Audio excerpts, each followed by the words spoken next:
You.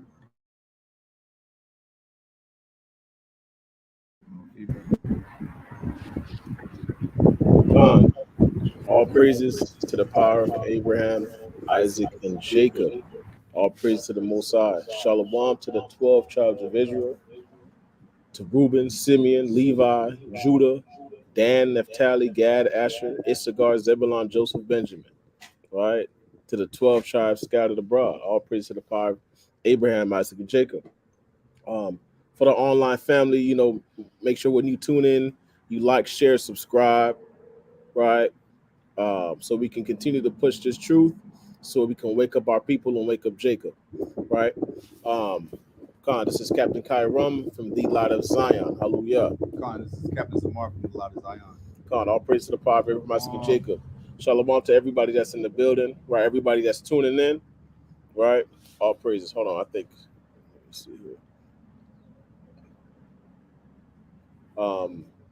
Salat. Are you able to I just don't hate. I hate the fact that I don't have the power to unmute somebody that comes into the stream. Can you try to unmute? Because I can't. I don't know why I can't unmute from my end. Yeah, just unmute your. Yeah, Khan. All praise to the power of Abraham, Isaac, and Jacob. Shalom to the 12 tribes of Israel. All right. All praise to the Most High, to the power of Abraham, Isaac, and Jacob. All right. If you're just tuning in, make sure you like, share, and subscribe. Right. Make sure you send these videos over, right, to your family members and things of that nature, so we can wake up our people. Man. All right, calm. All praises. All right, so we're about to get started. We're about to set up prayer. Manyam, Jerusalem.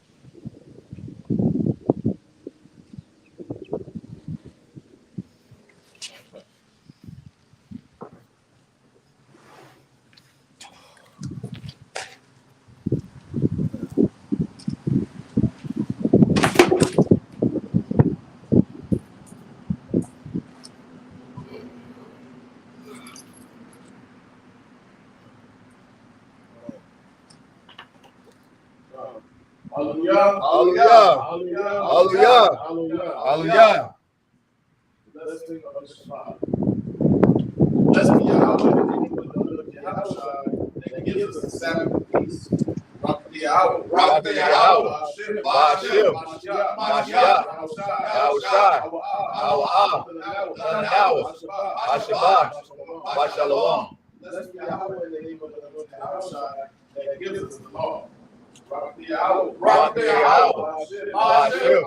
Mashiach. Yahushai. Hawa'ah. Nanawa. Atorah. Let's be Yahweh in the name of the Lord Yahushai that gives us the light to see. Rock the Yahweh. Rock the Yahweh. Ba'ashim. Mashiach. Yahushai. Hawa'ah. Nanawa. Ha'or. Laka'ah. Let's be Yahweh in the name of the Lord Yahushai that gives us the ram's horn to call the people. Rock the Yahweh. Rock the Yahweh. Ba'ashim. Mashiach. Yahushai. Hawa'ah. Nanawa. Ha'or. Ha'ayo. Quran. Laka'ah. Ha'ain. Ba'ashim. Mashiach. Yahushai. The water. The God. Amen. Let's be Yahweh in the name of the anointed Yahushai that gives us the olive oil to anoint Israel. Rock the Yahweh. Rock the Yahweh. Ba'ashim. Mashiach. Yahushai. Hawa'ah. Nanawa. Hasheman. Zayah. Lamashat. YASHARAHLA. Ba'ashim. Mashiach. Yahushai. The water. Yah. Calling the 12 tribes.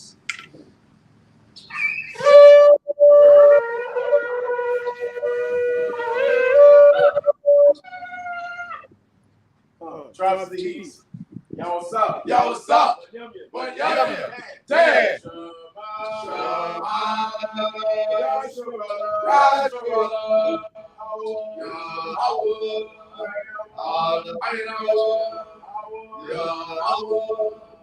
Good.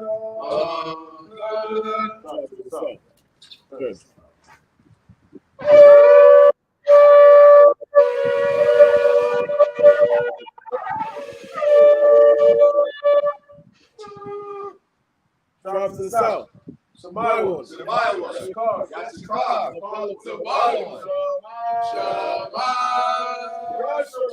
YASHARAHLA.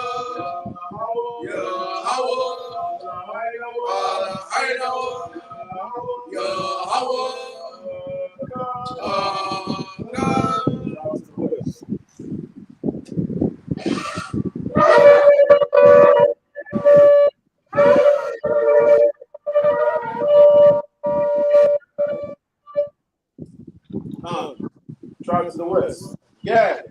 Ashar. Natalia. YASHARAHLA.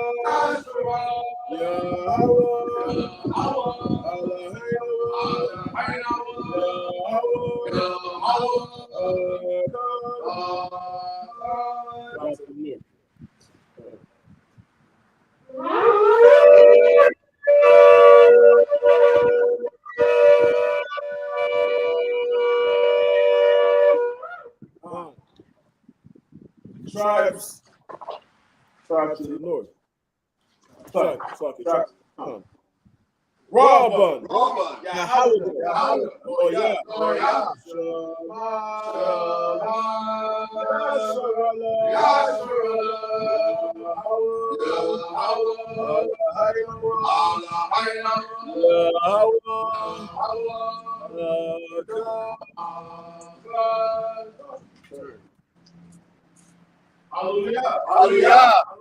Hallelujah. We said that son was hero Israel. Yahweh's our power. Yahweh's one. Yahweh shine to walk the yard. Amen. Hallelujah.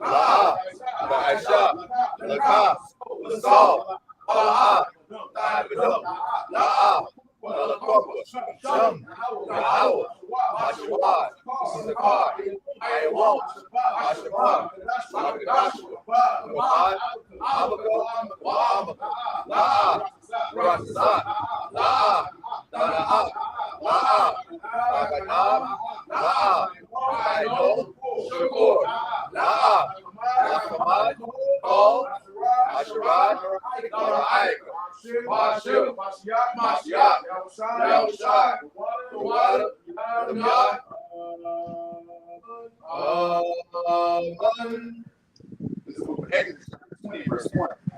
And the Most High spake by these words, saying, I will by thy power, which I brought thee out of the land of Egypt, out of the house of bondage. Thou shalt have no other power before me.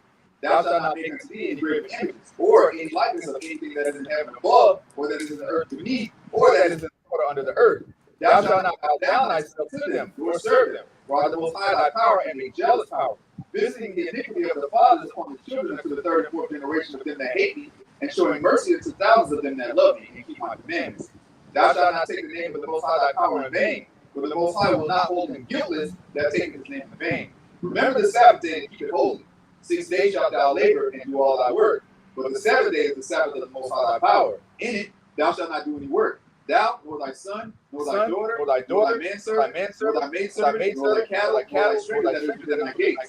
For in 6 days the Most High made heaven and earth, the sea, and all that in it is, and rest the seventh day. Wherefore the Most High blessed the Sabbath day and holiday. Honor thy father and thy mother, that thy days may be long upon the land which the Most High thy power giveth thee. Thou shalt not kill. Thou shalt not commit adultery. Thou shalt not steal. Thou shalt not bear false witness against thy neighbor. Thou shalt not covet thy neighbor's house. Thou shalt not covet thy neighbor's wife, nor his manservant, nor his maidservant, nor his ox, nor his donkey, nor anything that is thy neighbor's. While Hashem HaMashiach Yahushua, who art of the Yad, Amen. Hallelujah. Hallelujah. Hallelujah. In the English song. Con. Matthew 6. Oh.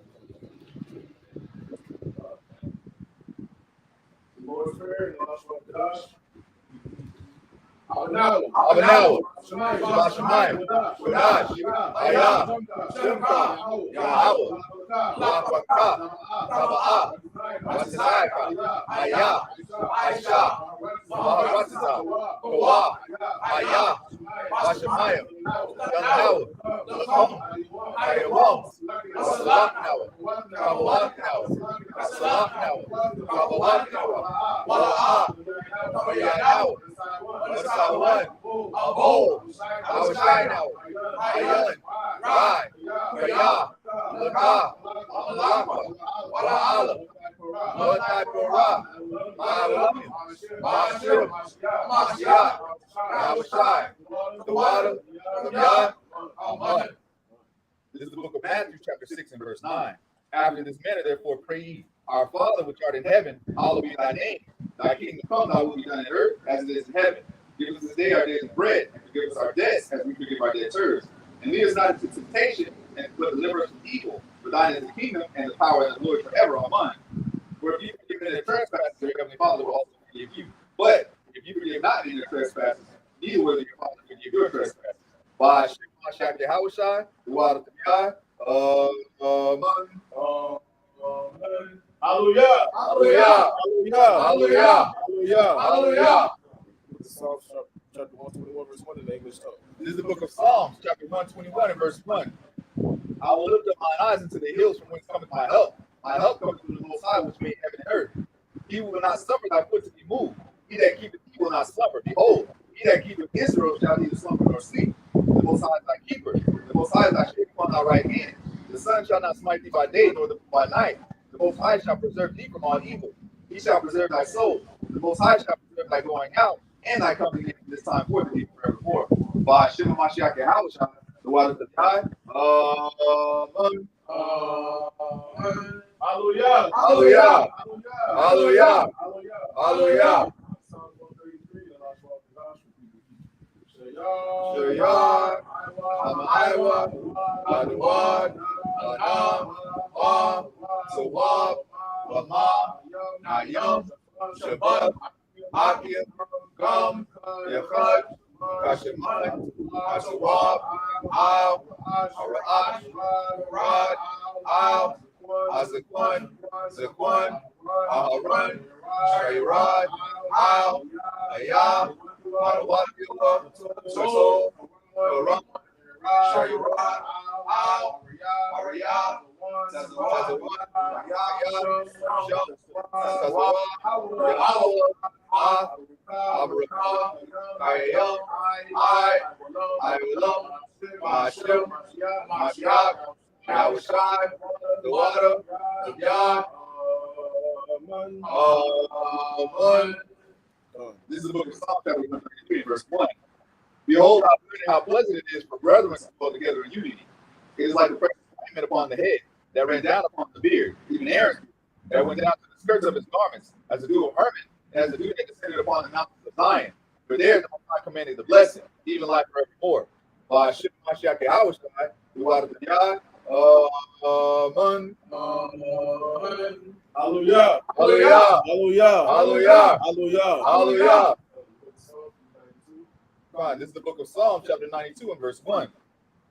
It is a good thing to give thanks to the Most High, and to sing praises to thy name, O Most High, to show forth thy loving kindness in the morning, and thy faithfulness every night, upon an instrument of 10 strings, and upon the psaltery, upon the harp with a solemn sound. For the Most High has made me glad through thy works. I will triumph in the works of thy hands. O Yahweh, how great are thy works, and thy thoughts are very deep. A brutish man knoweth not, neither doth the fool understand this. When the wicked spring as the grass, and when all the workers of iniquity do flourish, it is that they shall be destroyed forever. But thou, Yahweh, art Most High forever. Below thine enemies, O Yahweh, below thine enemies shall perish. All the workers of iniquity shall be scattered. But my horn shalt thou exalt like the horn of a unicorn. I shall be anointed with fresh oil. Mine eyes shall also see my desire on mine enemies, and mine ears shall hear my desire on the wicked that rise up against me. The righteous shall flourish like the palm tree. He shall grow like a cedar in Lebanon. Those that be planted in the house of the Most High shall flourish in the course of our power. They shall still bring forth fruit in old age. They shall be fat and flourishing, to show that the Most High is upright. He is my rock, and there is no unrighteousness in him. By Shema Mashiach Yahushua, the water of the Yah. Hallelujah. Hallelujah. Hallelujah. Hallelujah. Hallelujah. Hallelujah.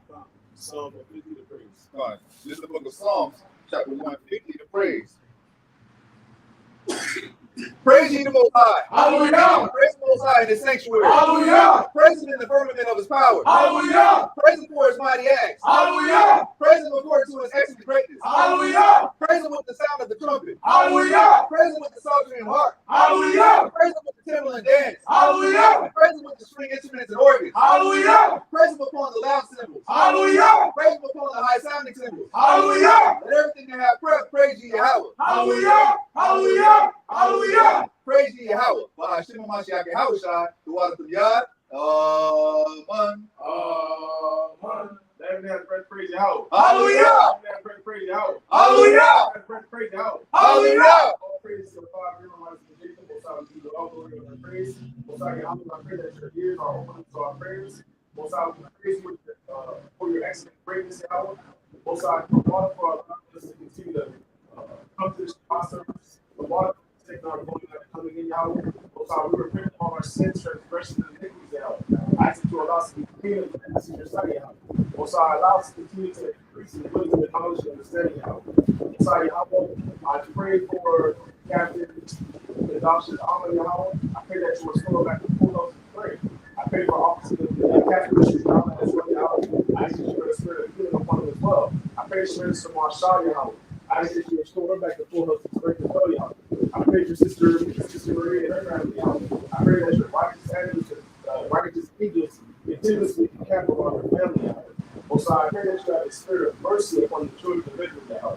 And that you grant us in favor, Yahweh, and to grace, Yahweh. Everything that we ask and receive because that faith in the Son of your commandments. Also, I pray that as we open up the scriptures today, Yahweh, that you allow us to keep the sense, Yahweh. You put your words in our heart, Yahweh, that your words sound return forward. Also, we do everything in truth and sincerity, Yahweh, and to keep all the glory, honor, and praise. By showing us that Yahweh Shai, that the one of Yahweh. Amen. Hallelujah. Hallelujah. Hallelujah.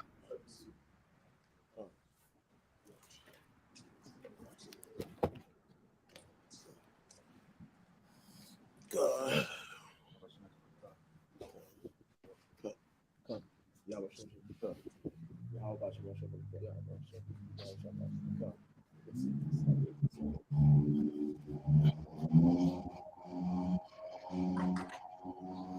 God, all praise to the Father, Abraham, Isaac, and Jacob. Shalom to the 12 tribes of Israel.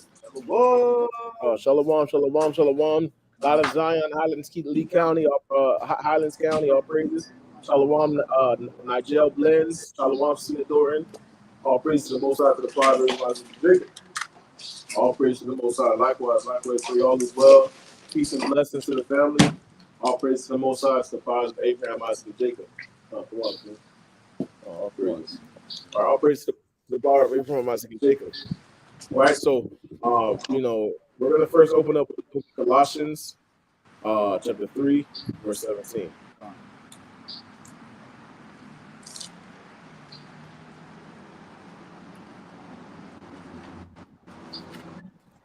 This is the book of Colossians, chapter 3, and verse 17. And whatsoever ye do in word or deed, you all by Shema Mashiach Yahweh Shai, giving thanks to the power and the Abba by him. All right, so everything that we do in word or deed, right? Everything that we do in word or deed, we do it to give honor and glory to the Most High Yahweh, right? Baba Kashak, can somebody just double check the sound just to make sure it's good? Make sure it's good. Right, everything that we do in the word or deed, we do it to give all glory, honor, and praise to the Most High Yahweh. Right? Let's open up with the book of Colossians. Oh, we got Colossians already? Let's open up. Let's get the book of 2 Corinthians. 2 Chronicles, chapter 21, verse 30. Right, the book of 2 Chronicles, chapter 21, verse 30. Right, because as we come into this truth, we have to make sure we are on fire for the Most High. Right, and that everything that we do, we put our might to it. Right, the scripture says in Ecclesiastes that anything that you do it with all your might, right? All your power, right? Let's go to the book of 2 Chronicles, right? Chapter 31 and and verse 21. Say count we got it. All right, the book of 2 Chronicles, chapter 31, verse 20. All right? Say count we got it. So this is the book of 2 Chronicles, chapter 31 and verse 21. Right? And in every work that he began in the service of the house of the Most High, and in the law, and in the commandments, to seek his power, he did it with all his heart and prospered. We have to do this with all our heart. When we talk about keeping the commandments, teaching our people, waking up our people, we have to do it with all our heart. Right? The Most High says when we study ourselves in the law, when we commit ourselves to the service and the commandments of the Most High, that's how he prospers us. Right? That's when we receive that blessing. Right? It's important that we continue to meditate on these words of the Most High so we can be able to teach our people, to wake them up and bring them back to repentance. All right? Let's go to the book of Ezra, chapter 7, verse 10. All right? We have to have that spirit of doing it with all our heart. Man, we got to stay on fire for the Most High. Right? We have to be spiritually alive. Right? We can't be spiritually dead. We have to be spiritually alive. We have to make sure we're continuing. The scripture says not to quench the spirit. Right? You can't quench the spirit. Right? You know, go a couple days, you know, not studying or, you know, learning something new. Right? Every year we gotta focus on trying to learn something new. Okay, how can I better myself in this truth? Right? How can I learn more in this truth? Right? How can I increase my knowledge in this truth? Right? So we could be a better servant for the Most High. Right? We have to study to show ourselves approved so we can give that answer to our people that ask. Right? The book of Ezra, pull it up on the screen. The book of Ezra, right? The book of Ezra, chapter 7, and verse 10. Right? The book of Ezra, chapter 7, verse 10. Say, Kyle, what you got?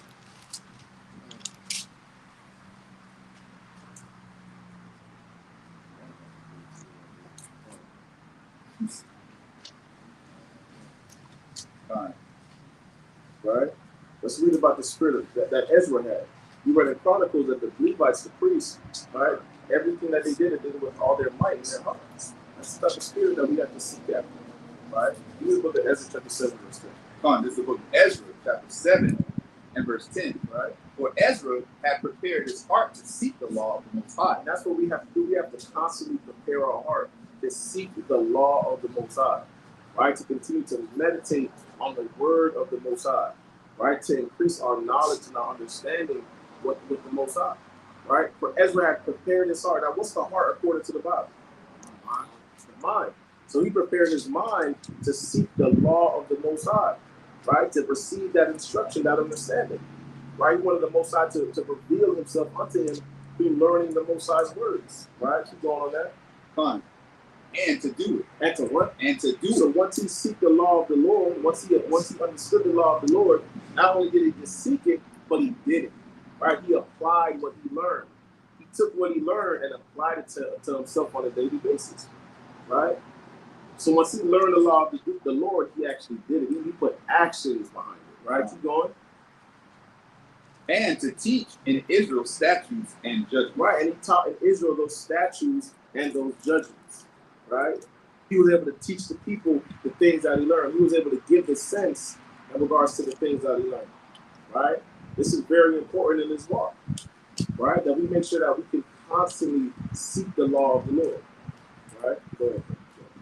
Fine. So,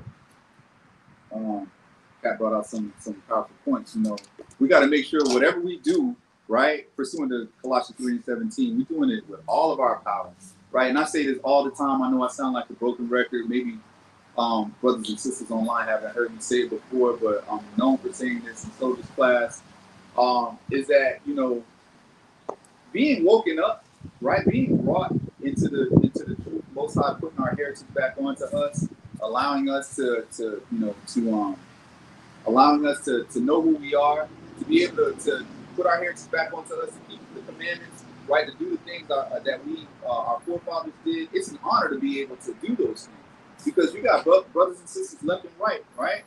They're not doing it. They're not aware of it. And even if they are aware of it, they're just not doing it, right?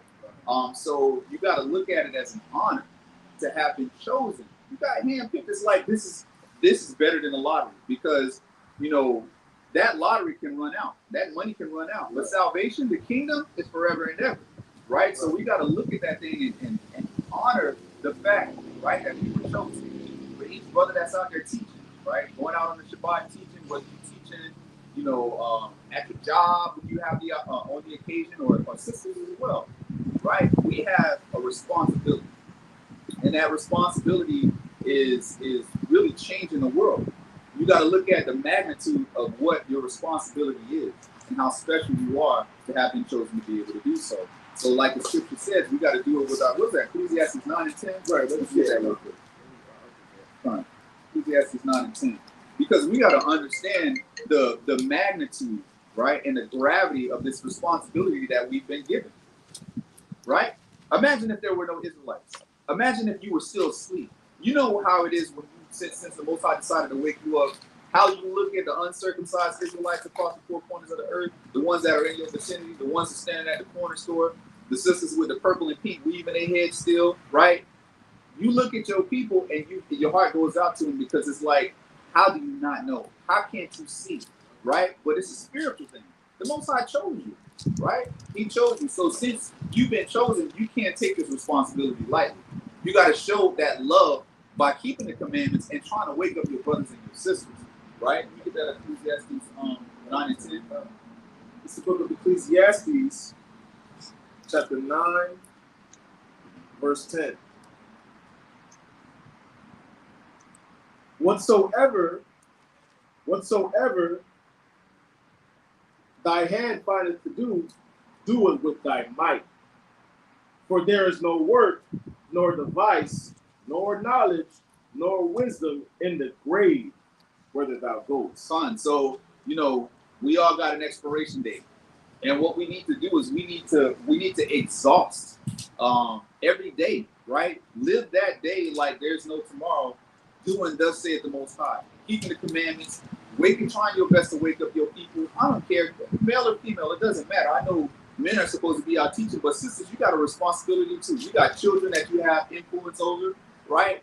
You got, you know, young brothers. Just because you're young don't mean you can't children. Even though y'all children, doesn't mean that you can't, you know, talk to other kids. The point is we all have a responsibility.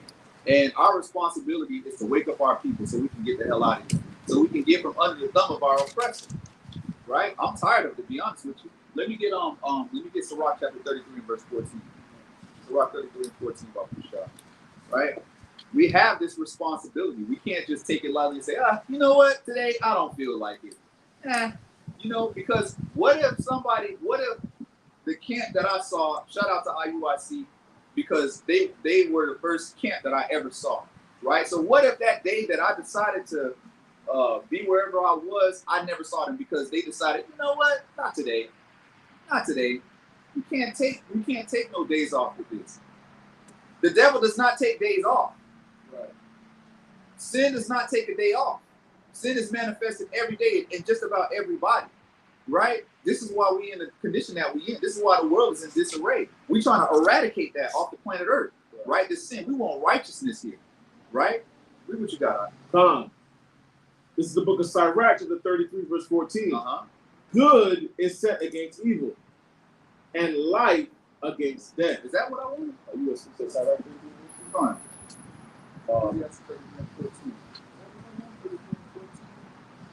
You know, consider that. Yes. This book of Sirach, chapter 33, verse 17. 17. So consider that I labor not for myself only, but for all them that seek learning. Right. So we do this for all those that seek learning, for all of those that are like, you know what, there's something else. It just hasn't clicked, right? That light hasn't been shined in their eyes or in their direction for them to recognize that this is what they've been seeking, right? Because you got a lot of people out there that seeking. You know, a lot of people claim that they woke. You know, we woke, right? We doing this. We got rocks around our neck.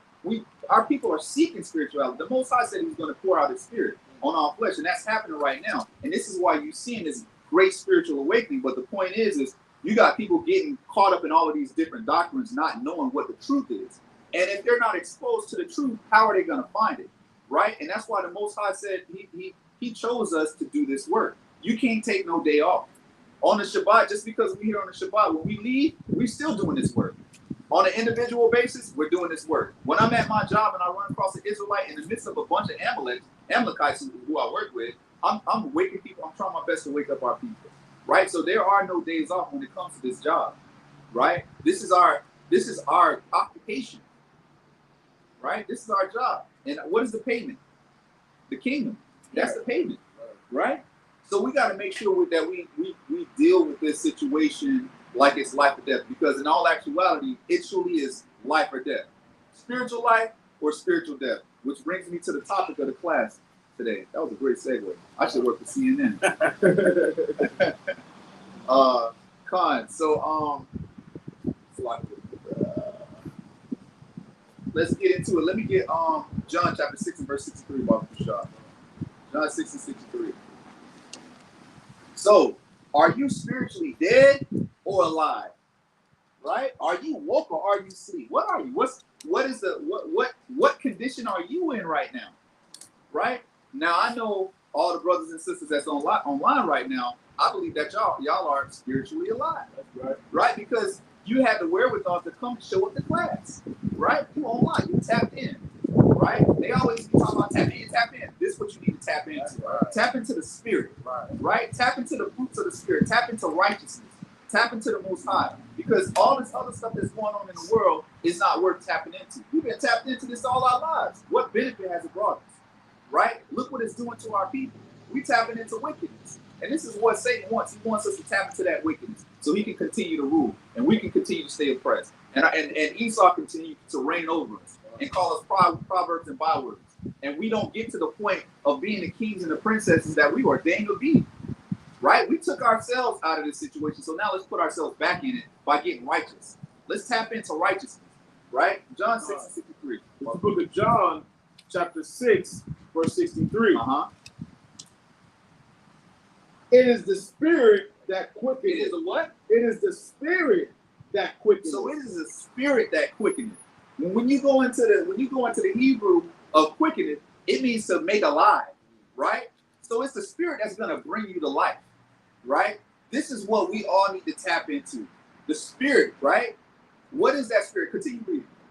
It is the spirit that quickeneth. The flesh profiteth nothing. The words that I speak unto you. The what? The words that I speak unto you. They are spirit. Right. And they are life. These words out of the scriptures. This is spirit. This is life. Right? This is that awakening. This is what we need to be indulging in on a daily basis. Right? Because we have time to watch YouTube. We have time to be online, be on Instagram. We got time to be on Twitter and TikTok and all of this other stuff, right? Playing video games. We have time for all of that stuff, but we don't have time to get into this book and find out who we are, right? A lot of our brothers and sisters are waking up, all praises to the Most High, but, there's hordes of us that have no idea who we are still.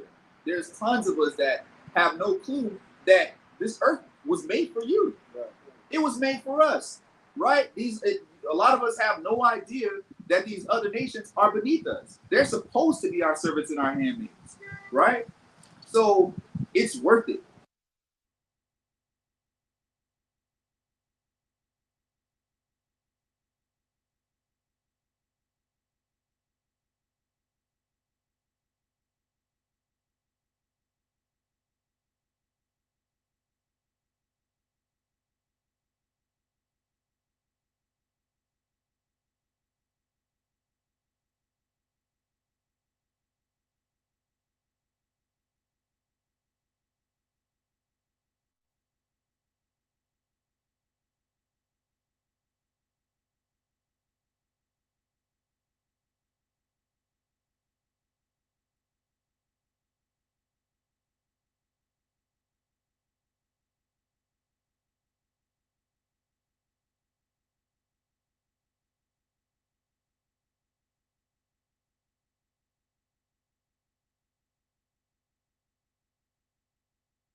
Okay.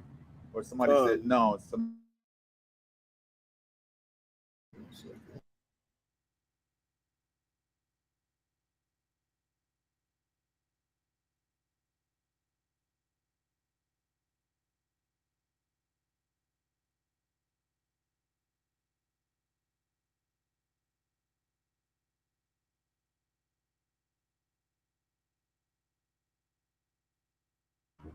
Con.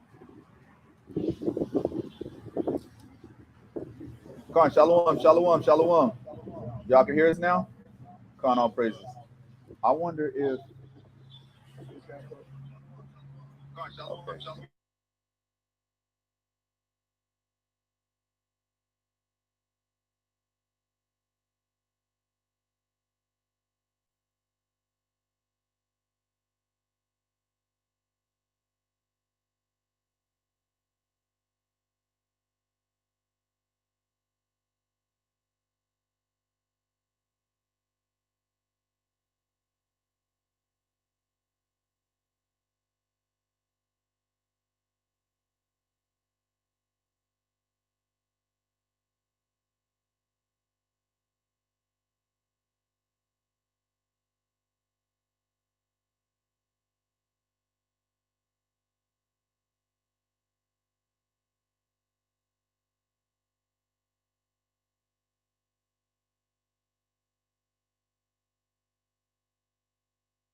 Okay.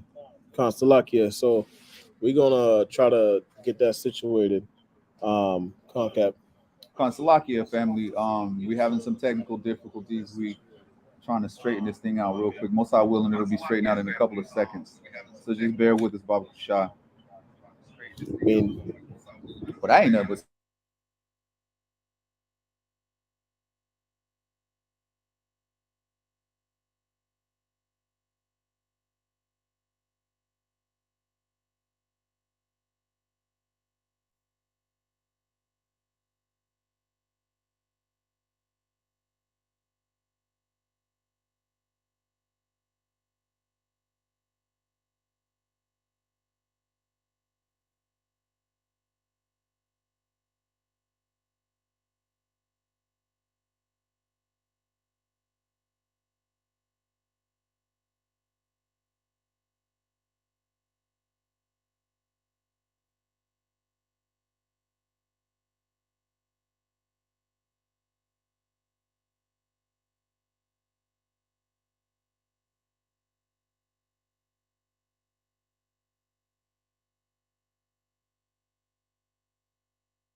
all praises. So we still working on the audio, but how's it sound right now? Because we just don't have our that sounds kind of good to me. Yeah. Sound good, right? All right, all praises. So, go ahead, King. Con, all right. So we're gonna let's get back into it. Let's jump into Deuteronomy chapter 30 and verse, I believe it was 19. Con, Deuteronomy 30 and 19. Right. So we have to and Thawadi y'all for keeping us posted on things. Salakia for the technical difficulties. Trying to get everything straightened out. But so yeah, so focusing on everybody else, focusing on our people is what's truly important, right?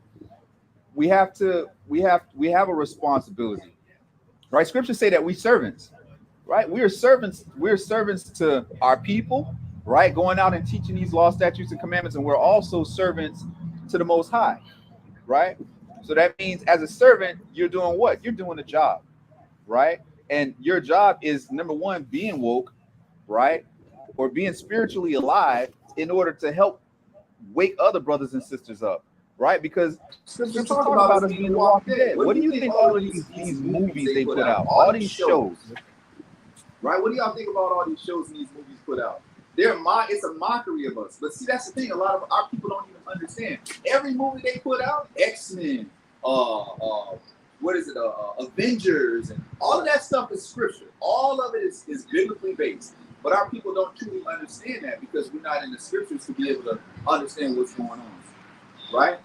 The Walking Dead. Think about how many shows they have about The Walking Dead. That is a straight mockery of us. It's a mockery, right? Because we're physically alive, but spiritually we dead, right? Walking around like zombies. Our pants hanging below our behind, and sisters walking around with cotton candy weed hanging out their head, and all of these different things. We look foolish, right? But the fact that and this is why they're so offended at us getting back in order. This is why they're so offended when they see us dress modestly. They're so offended when they see us in camp in order. They're so offended when Esau tries to go around to the side to talk to a brother, and the brother's just standing there in order, right? They hate that. They don't like to see us in order. They're used to seeing us in disarray and confusion, right? So it's extremely offensive to them to see us being who we truly are, right? Which is in order, right? And we're going to get this earth back in order as soon as the Most High puts us back in that position. That's right. Right? Deuteronomy 30 and 19. This book of Deuteronomy, chapter 30, verse 19. Mm-hmm. I call heaven and earth to record this day against you, that I have set before you life and death. He was set before us what? Life and death. Right. So this was Moses saying to children of Israel way back when, I set before you this day life and death. What was he doing? He was giving them the law, statutes, and commandments that was ordained by the Most High, right? And keeping these commandments or straying away from them are life and or death. Choose which one. Red pill, blue pill. Same thing. The Matrix, right? Same thing. You get it's either going to be one or it's going to be the other, right? But see, ultimately it's your choice, right? You can say, you know what? Well, that's a deeper discussion, but when you see this, you get the opportunity to walk in the law, statutes, and commandments. You better do it. You better do it, because we see what happens when our people don't, right? The brother that just got killed in Tennessee, Right. Do you think that brother was keeping the commandments? Did you see fringes hanging off his shirt? Did you see a beard on his? I mean, I couldn't tell if he had a beard or anything like that. But the point I'm trying to make is, do you think that brother was keeping the commandments? And not to say that it makes me feel any kind of. I hate the fact that the brother was killed, and I hate the fact, even worse, that he was killed by the hand of his own people, of our own people. But the point I'm trying to make is that's a result of our disobedience. That's a direct result of our disobedience. Right. Captain Kadash says all the time he'll watch what is it, Cops or First 48 or something like that, and every time you can always pick out the sin that led to the situation. Multiple sins. You can always pick it out. So yeah, we finna have people rioting in Tennessee and in Atlanta and probably all across the nation over this situation. However, when are we going to stop to think, damn, this is spiritual? The Most High is the one that did this, right? This is not no off chance situation that happens. This is all spiritual, right? So he said, I call heaven and earth to record against you this day that I have set before you life and death. Read on. Blessing and cursing. Do what? Blessing and cursing. That brother was cursed. That brother was cursed, right? With sore strokes.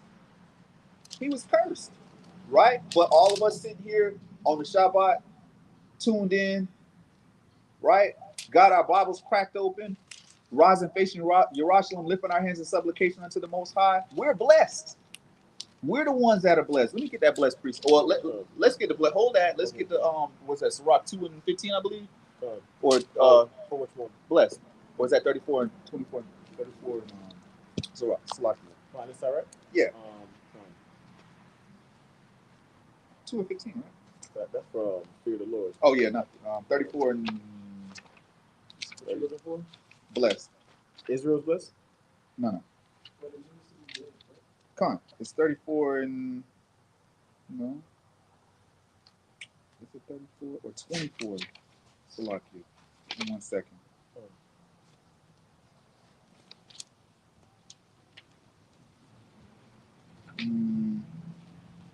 Con, the water brother, 12 Gates, Israelites, Utah, your call. Keep doing the work of Yahweh while Yahweh Shai brought the foul beloved men of Yahweh. The water king for your $20 donation. We really appreciate that, King. It's That goes two a long of way. them. So it's all right. 33 and 12. The water king. And All 14 praise and to the Most 20. High. 33 and 12. Con, Sirach 33 and 12. All right, come. This is the book of Sirach, chapter 33, verse 12. Con. Some of them has he blessed and exalted. 14 and 20 as well. You can keep going on that. Some of them has he blessed and exalted. Uh-huh. And some of them has he sanctified Mm-hmm. and set near himself. Right. But some of them has he cursed. Some of them has he what? Has he cursed. So he's some of us he's sanctified, some of us he's set to the side, and then some more of us, right, he's cursed. Right? And this is pursuant to that this Deuteronomy 30 and 19. This curse is a sore affliction, right? Coming over here in slave ships, that's a curse, right? Being the first fired and last hired, that's a curse. That's not exactly what I wanted. It's another precept I wanted, but that's fine. Revelations as well. That says No. Israel's cursed. I mean Israel's blessed. Yeah. No, to be blessed. I think Oh, what it means to be blessed. Yeah. Oh, It's 34. I think it's 34 and 12. It's 34 and 15. Is it 34 and 15?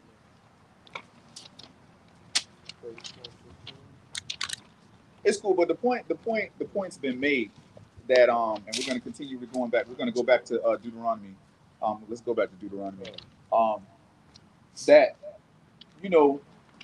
the things that we see on this earth, the things that we see happening to our brothers and sisters on a daily basis, whether it be people that's not related to us or people that are very close to us, we see that keeping the commandments versus not keeping the commandments is a blessing and a curse. We see it all the time. Right? I have yet to see, and not to say that it's not going to happen, but I have yet to see an Israelite afflicted like that, that's keeping the commandments, wearing their fringes, right? Being modest, right? Not hating their brother or their sister, not selling dope, not doing all of these, doing drugs and stuff like that. I haven't seen this type of affliction occur to any of our commandment keeping brothers and sisters. All praises to the Most High for that, and I pray that I never see it. So that's why our responsibility is so great, because us just talking to a person could either make or break. It could save their life, or if we decide not to talk to them, that blood can be on our hands, and the next thing we know, that could be the next brother or sister in that situation. And you saying to yourself, you know what, I had an opportunity to talk to that individual, but I didn't. Right? So just because you're spiritually alive doesn't mean that you're free of responsibility. Right? Because the whole purpose of all of this is for us to come back together, pursuant to Zephaniah 2 and 1. We got to come back together. We got to wake each other up, right? Because we have a goal to make it to the kingdom, right? Continue reading on that, Baba Kushar. Khan, I call heaven and earth to record this day against you, that I have set before you life and death, blessing and cursing. Right. Therefore, choose life. Choose what? Choose life. Keep reading. That both thou and thy seed may live. Right. So this is not just going to be for you. This is also going to be for your offspring. Right. Right. Because when you impart this wisdom, knowledge, and understanding on your children, right, then you've saved their life. You woke them up, and now you've created a trend. Right. What they say, we got to break this cycle of wickedness. They be talking about the generational curses. Right. We hear about this all the time. Generational curses. The majority of the time we be talking about like things like being broken, no generational wealth and stuff like that. But these generational curses are so much deeper than money. These generational curses, you look at families, especially Israelite families, you have a trend of our young women being sexually abused by family members. These are generational curses that got to be broken. And how can that be broken? By keeping the law, statutes, and commandments. Right? Because those type of generational curses are way deeper and more detrimental to the spirit. Right. That's deep and detrimental to your spirit. You are broken when things like that happen, right? But that's how important it is. A lot of us don't be really thinking of how broken a person can be, their upbringing, things that they've gone through. This is what the absence of the law, statutes, and commandments in a household can happen. This is what happens. This is what can occur when you don't have these laws, when you don't have these statutes and commandments, when there's no discipline, no order, right? You get all of these situations that happen. Then next thing you know, you got young brothers and sisters committing suicide. they becoming homosexuals and things like that because they don't know how to work through these situations, right? So it's also for your children. It's not just for you, right? Read on. Verse 20. Verse 20. That thou mayest love the Most High thy power. Uh-huh. And that thou mayest obey his voice. And that's a key right there, that we obey his voice. We know love is the law, right? So we have to obey his voice, because when we obey his voice, we're keeping the law, statutes, and commandments. And in turn, we're keeping ourselves from being afflicted. What you got, Wisdom of Solomon, chapter 6, 17 through 19. Wisdom of Solomon 6 and 17? 6, 17. 6 and 17? Come on. We can get that.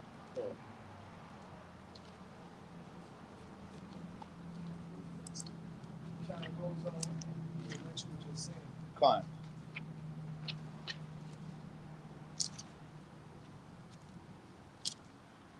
Con.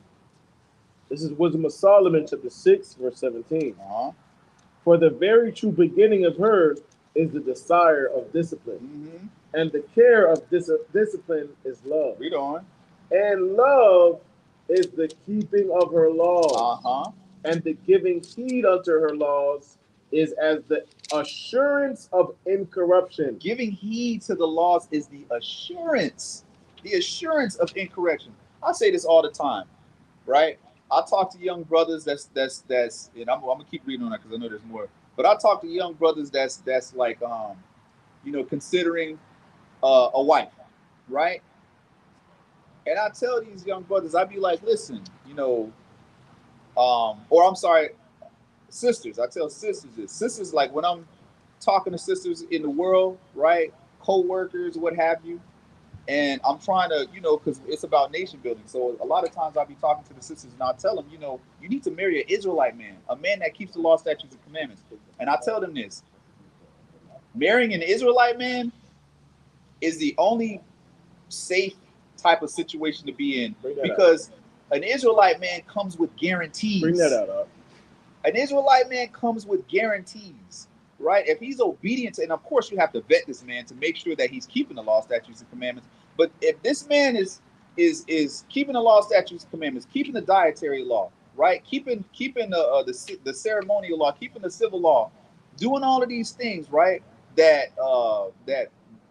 most people don't hold themselves accountable.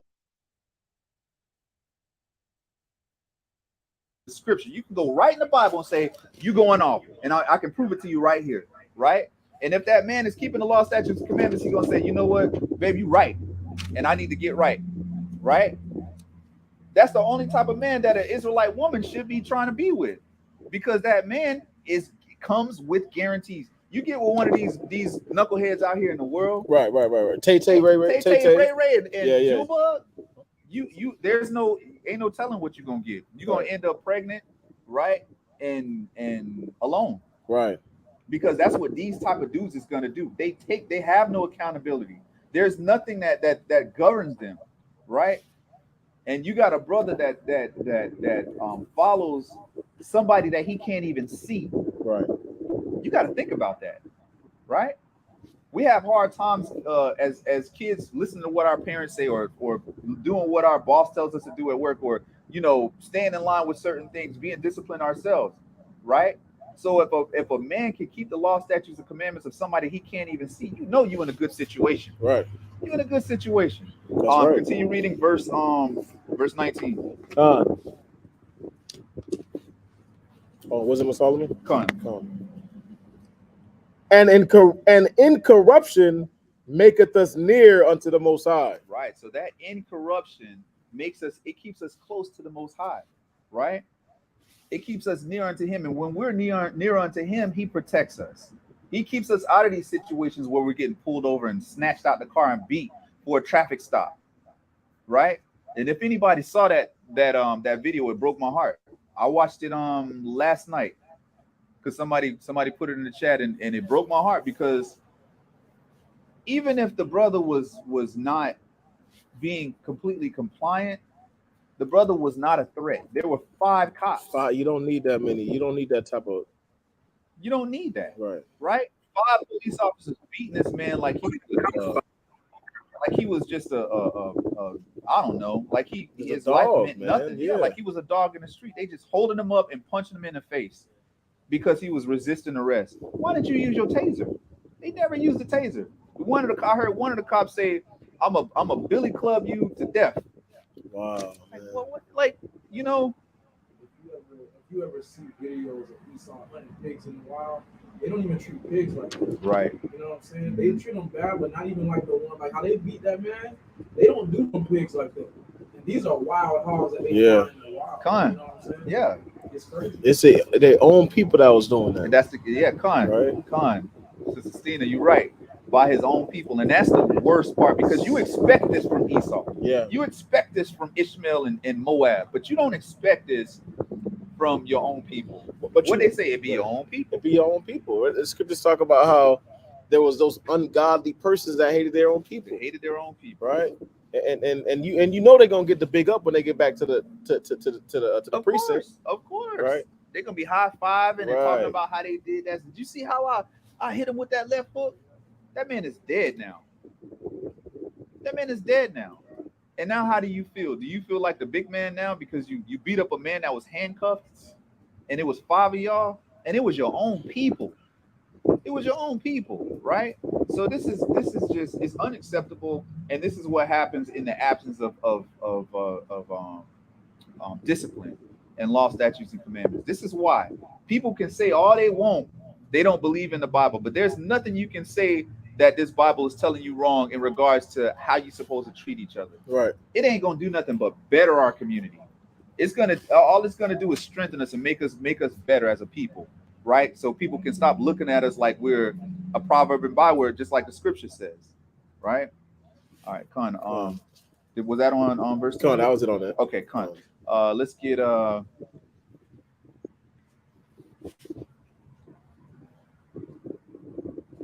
get the classic. Matter of fact, let's get Proverbs 8:36. Proverbs 8:36. Oh, Proverbs. Proverbs is filled, and I mean filled. I can read Psalms and I can really read Proverbs all day long.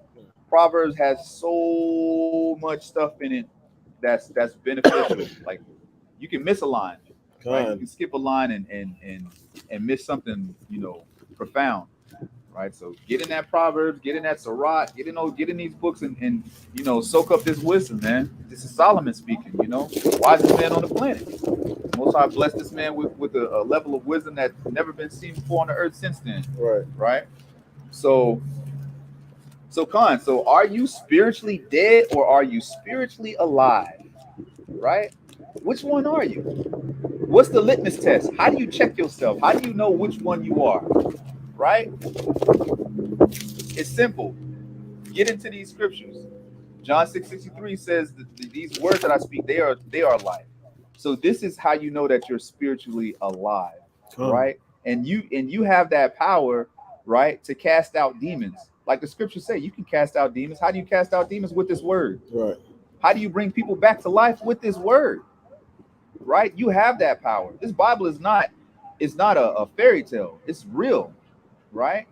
You really have that power to save somebody's life. You really have that power to enrich somebody's life, to take the troubles away from their life by getting them, planting that seed, right? And then the Most High is going to give the increase, Most High willing. But you got to do your part and understand when you do your part, you've given somebody an opportunity to eternal life. Just if they would just consider it. But if they don't hear it, they'll never have that chance. So don't take your responsibility lightly. Read what you got out. Khan, this is the book of Proverbs, chapter 8, verse 36. But he that sinneth against me wrongeth his own soul. So do you want to wrong your own soul? Would you set yourself up for failure? Would you set your kids up for failure or somebody that you care about? When you go against the law, statutes, and commandments, when you sin against the Most High, you wronging your own soul, right? It's like you just punching yourself in the face. How stupid can you be to do something like that when everything's laid out right here in front of you, right? It's laid out right here.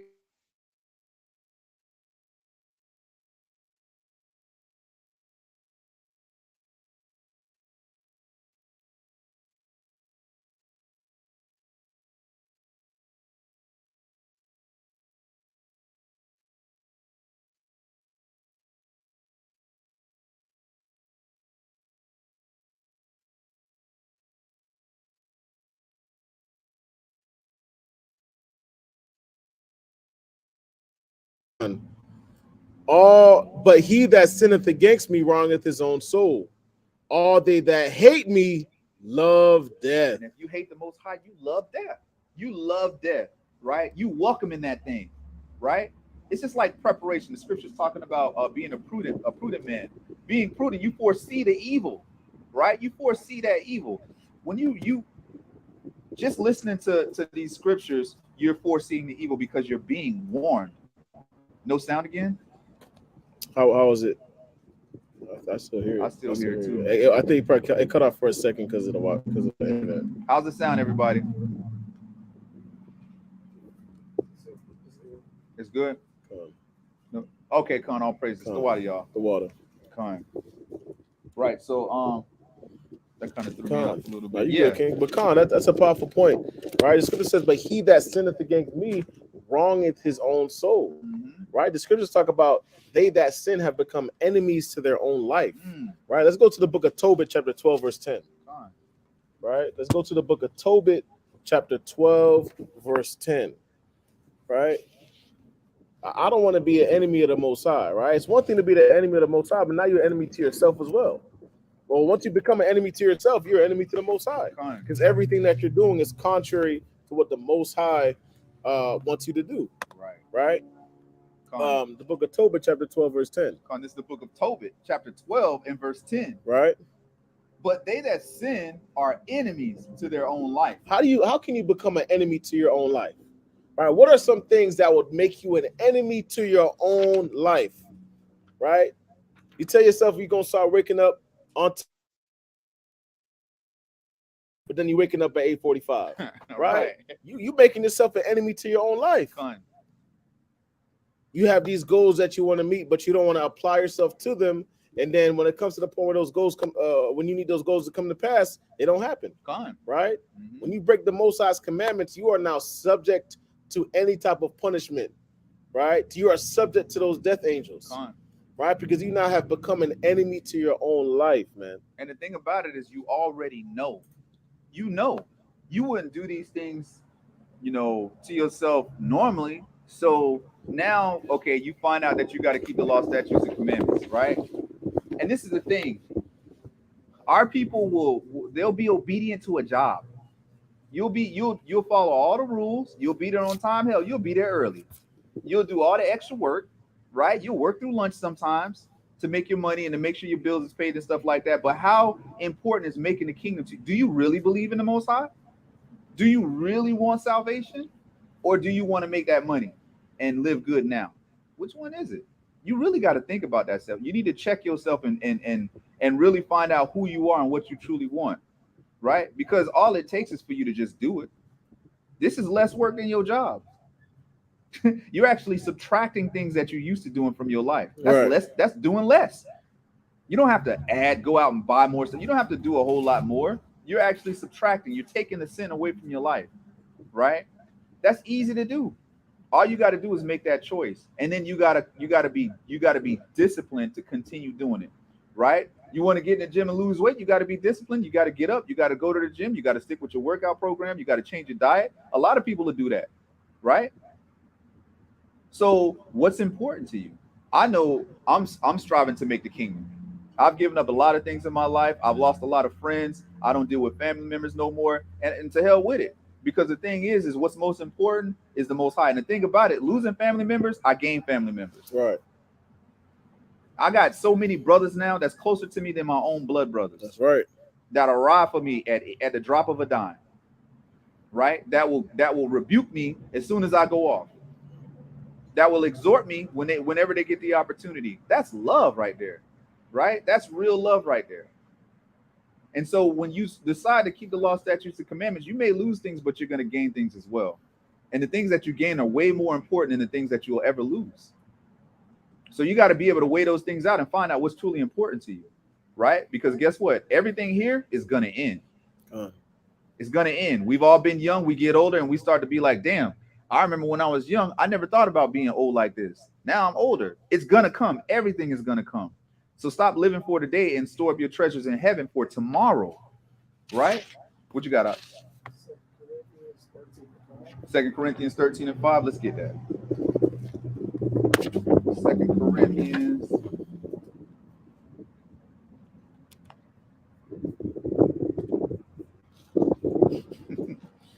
What quote I said? I was reading the book of Corinthians. What was it? 13:5. This book of 2 Corinthians, chapter 13, verse 5. Examine yourselves. Do what? Examine yourselves. So we got to examine ourselves, right? Ain't nobody gonna do it for us, right? It's just like when you transition from high school to college. In high school, you got teachers on your case. You got parents on your back, making sure you do your homework and you turn in all this stuff and do whatever you got to do. When you get to college, ain't nobody gonna tell you to do it. You get to college, you paying money to be in school, and you got to govern yourself and make sure that you doing what you got to do to graduate. So you got to examine yourself. Read. Whether you be in the faith. Prove your own selves. Do what? Prove your own selves. Know ye not your own selves? Don't you know yourself? You know yourself. If you know you're not disciplined enough to do X, Y, and Z, set things in order to make sure that you get it done. Right? Scriptures talk about be continuously around a godly man who you know that keeps the commandments. So if you weak in the faith, you got to be around brothers and sisters that are strong, that they can help strengthen you. Right. Right? You know who you are. Don't lie to yourself. Read on.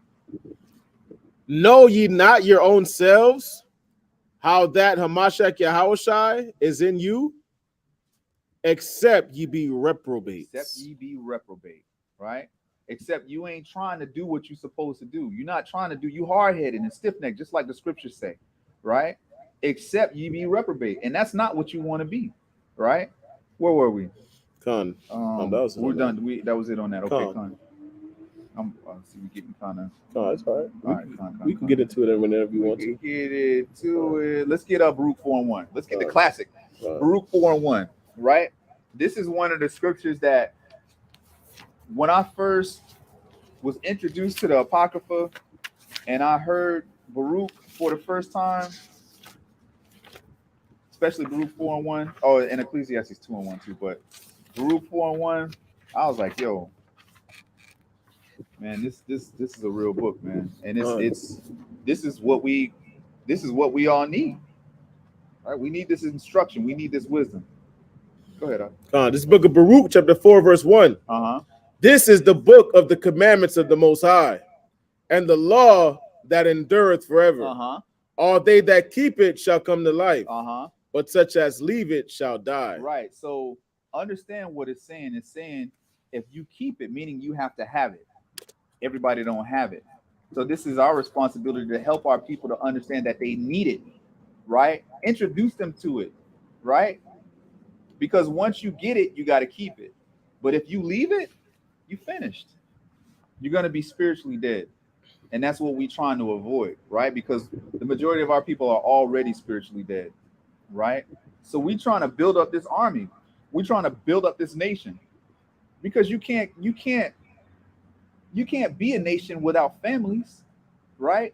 You can't have families without order, and you can't have order without structure and instruction. Right, so it all goes together, and there's a beginning, and then there's a culmination of all the things put together. So we got to start off with discipline, the discipline to keep the law, statutes, and commandments, and doing what the Most High ordained for us to do. We can't just do what we want to do. We've been doing that for years and years and years, and it's gotten us nowhere. Right? Israel's biggest problem is nobody can't tell them nothing. Can't nobody tell me nothing. I'm grown. Okay, we'll be grown, right? You're grown behind going to be in jail or probably dead if you don't come back to these law, statutes, and commandments. And the Most High is putting judgment on this.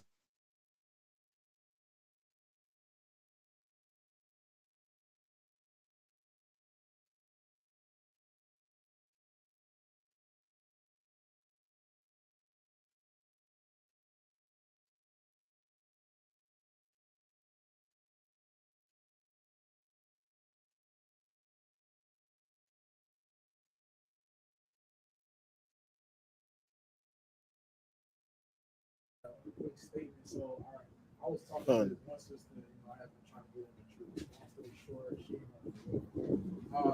she had called me. She says, I got a question, like, why, when you look at Jewish people, why are they so successful, right? And the simple answer is like, so people see us teaching, they see us on the street, but they don't understand what's on the back end of that.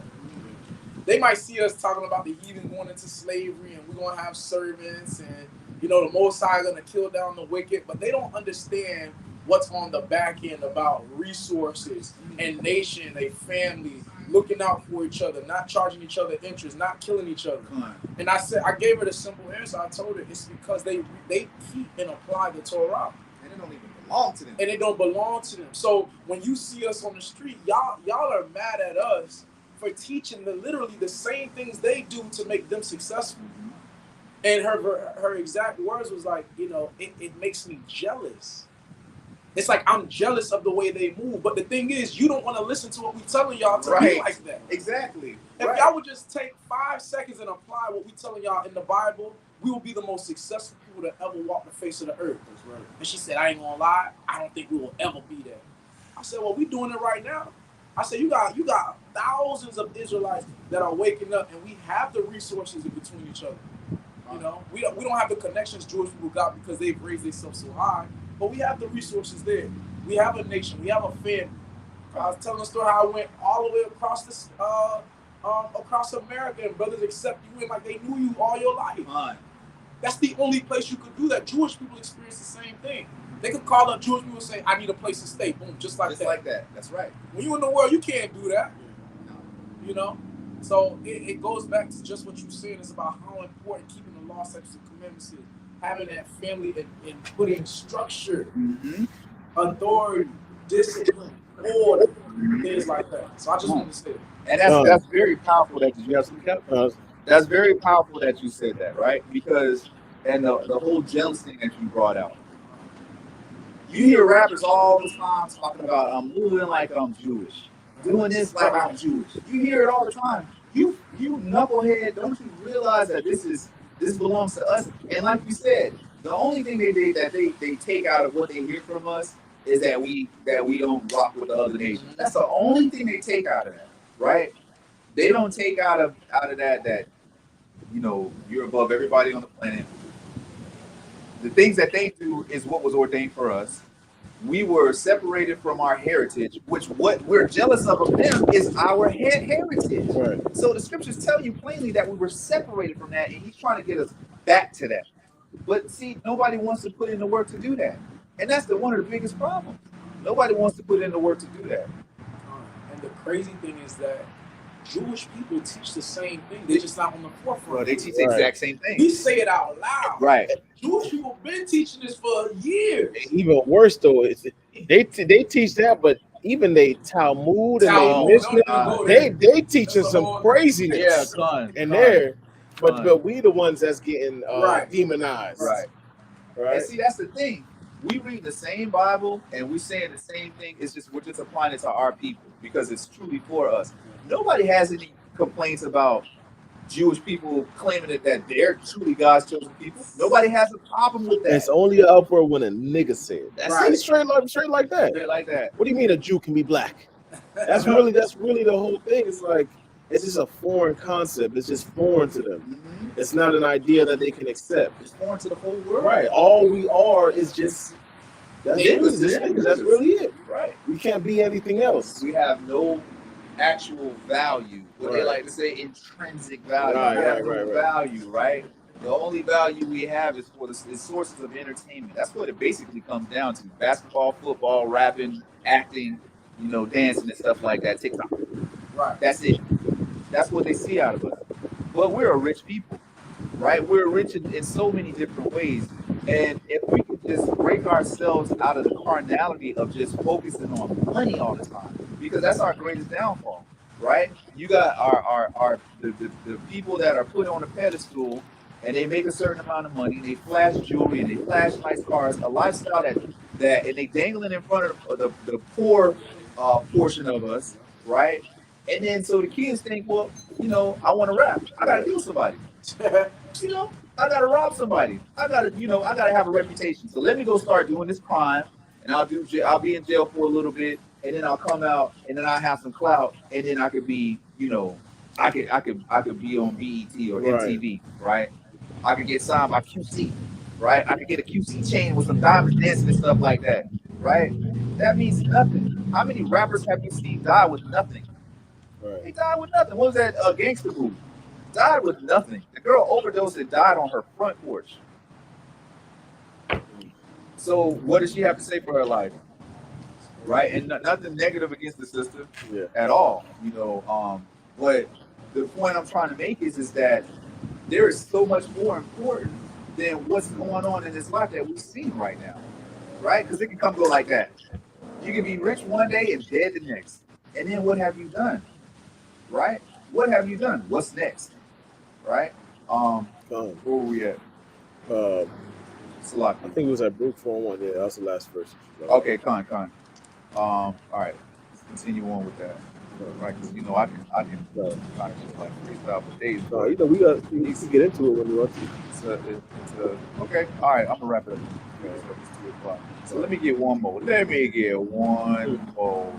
Oh, let me get the classic Ezekiel 37, 37:10. 37:10. One of my favorites. One of my favorites. So, in summation of the whole situation, understand the gravity of the responsibility that we have on an individual level towards our people, towards our nation.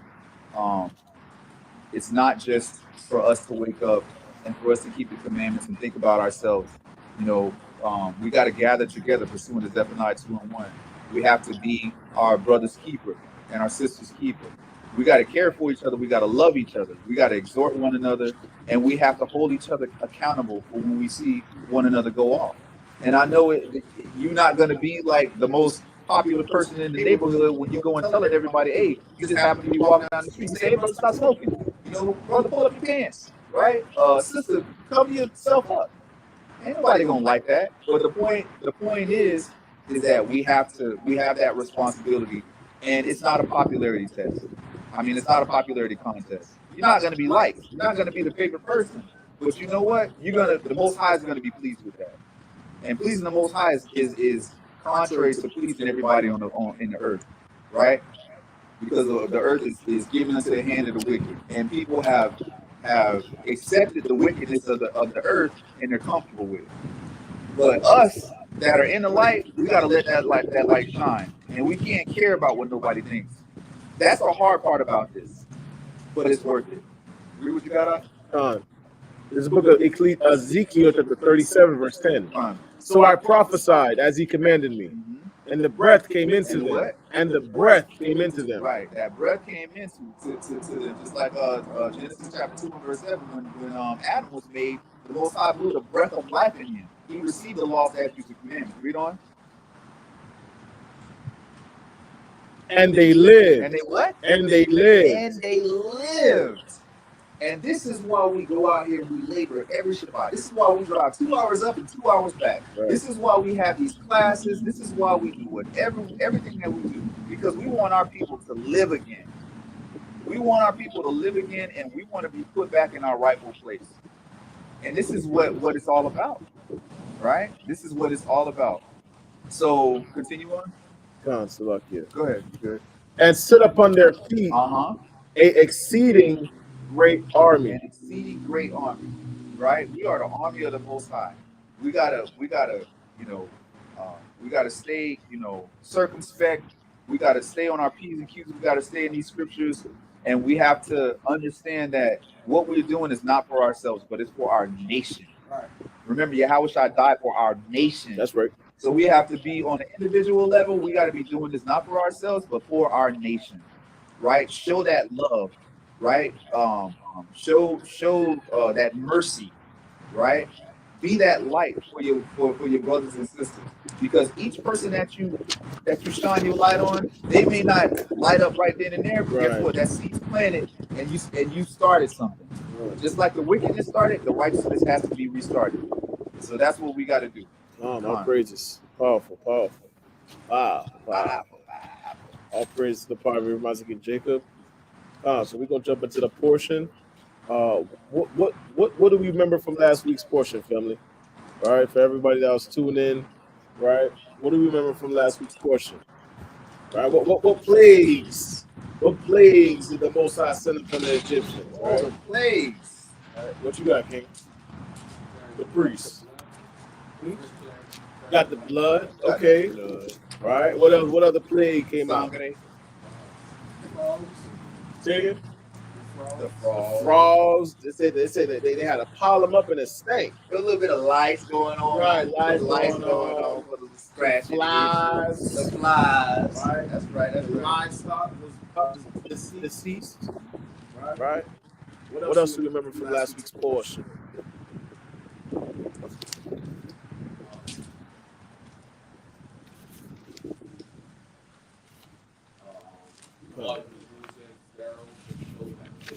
That's right. The Most High used Pharaoh to show his power. Right? Everything is intentional with the Most High, not coincidental. Right? Everything is intentional with the Most High, not coincidental. The Most High does things to show his power, right? To make his power be known upon the face of the earth. Everything that the Most High does, he does it for a reason, right? So it can be an example and a testimony for all nations to see the power of the God of Israel, right? So we're going to start at Exodus 10 and 1, right? Exodus 10 and 1. This is the book of Exodus, chapter 10 and verse 1. Right? And the Most High said unto Moses, Go in unto Pharaoh, for I have hardened his heart and the heart of his servants, that I might show these my signs before him. Right?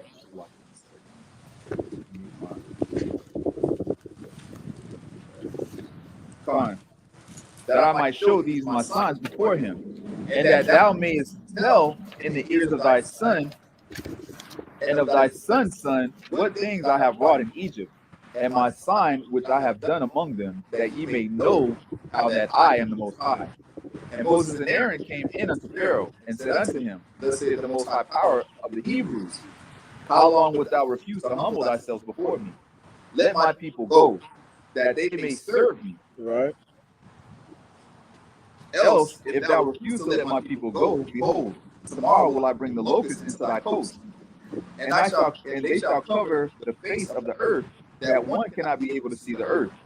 And they shall eat the residue of that which is escaped, which remaineth unto you from the hail, and shall eat every tree which groweth for you out of the field.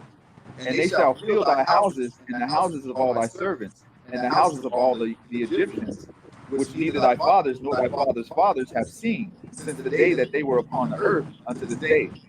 And he turned himself and went out from Pharaoh. And Pharaoh's servants said unto him, How long shall this man be a snare unto us? Let the men go, that they may serve the Most High their power.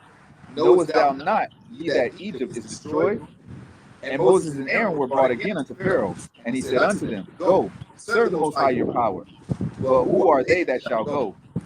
And Moses said, We will go with our young, and with our old, and with our sons, and with our daughters, with our flocks, and with our herds. We will go, for we must hold a feast unto the Most High. And he said unto them, Let the Most High be so with you, as I will let you go, and your little ones. Look to it, for evil is before you. Not so. Go now, ye that are men, and serve the Most High, for that ye did desire. And they were driven out from Pharaoh's presence. And the Most High said unto Moses, Stretch out thine hand over the land of Egypt for the locusts, that they may come up upon the land of Egypt, and eat every herb of the land, even all that the hail hath left. And Moses stretched forth his rod over the land of Egypt, and the Most High brought an east wind upon the land all that day, and all that night. And when it was morning, the east wind brought the locusts, and the locusts went up over all the land of Egypt, and rested all the coast of Egypt. Very grievous were they. Right. Before them there were no such locusts as they, neither after them shall be such. For they covered the face of the whole earth, so that the land was darkened. And they did eat every herb of the land, and all the fruit of the trees which the hail had left. And there remained not any green thing in the trees or in the herbs of the field through all the land of Egypt.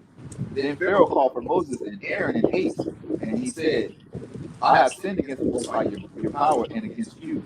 Now therefore forgive, I pray thee, my sin only this once, and entreat the Most High your power, that he may take away from me this death only. And he went out from Pharaoh and entreated the Most High, and the Most High turned a mighty strong west wind, which took away the locusts and cast them into the Red Sea. There remained not one locust in all the coast of Egypt, but the Most High hardened Pharaoh's heart, so that he would not let the children of Israel go. And the Most High said unto Moses, stretch out thine hand toward heaven, that there may be a darkness over the land of Egypt, even darkness which may be felt. And Moses stretched forth his hand toward heaven, and there was a thick darkness in the land of Egypt 3 days. They saw not one another, neither rose any from his place 3 days. But all the children of Israel had light in their dwellings. And Pharaoh called unto Moses and said, go ye, serve the Most High. And Pharaoh called unto Moses and said, go ye, serve the Most High. Only let your flocks and your herds be saved. Let your little ones also go with you. And Moses said, thou must give us also sacrifices and burnt offerings, that we may sacrifice unto the Most High our power. Our cattle also shall go with us. So like you read verse 25?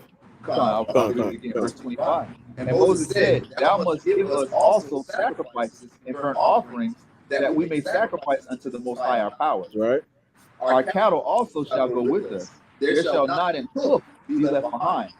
For thereof must we take to serve the Most High our power, and we know not what we must serve the Most High until we come thither.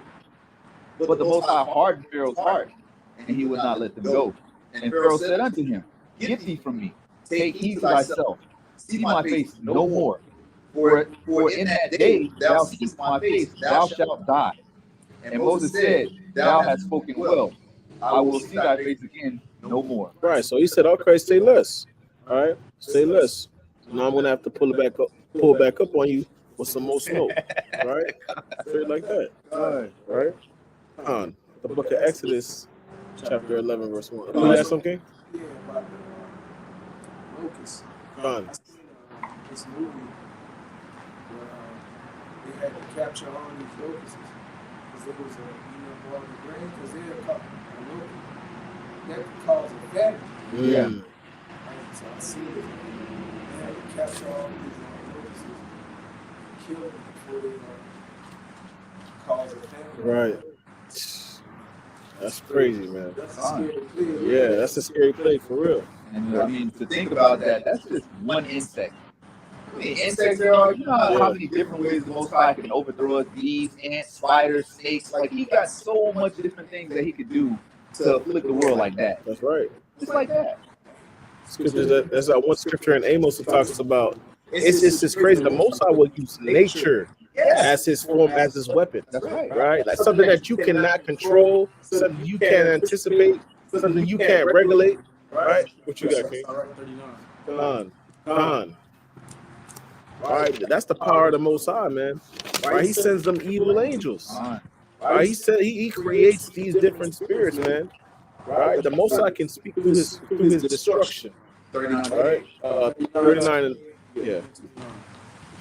39, 28, 29. That's what I said. Start at verse 28. This is the book of Congregate, chapter 39 and verse 28. Right? There be spirits that are created for vengeance. So the Most High literally created spirits for vengeance. Their entire job, their entire role and position is to inflict vengeance, right? Okay, keep going. There be spirits that are created for vengeance, which in their fury lay on sore strokes.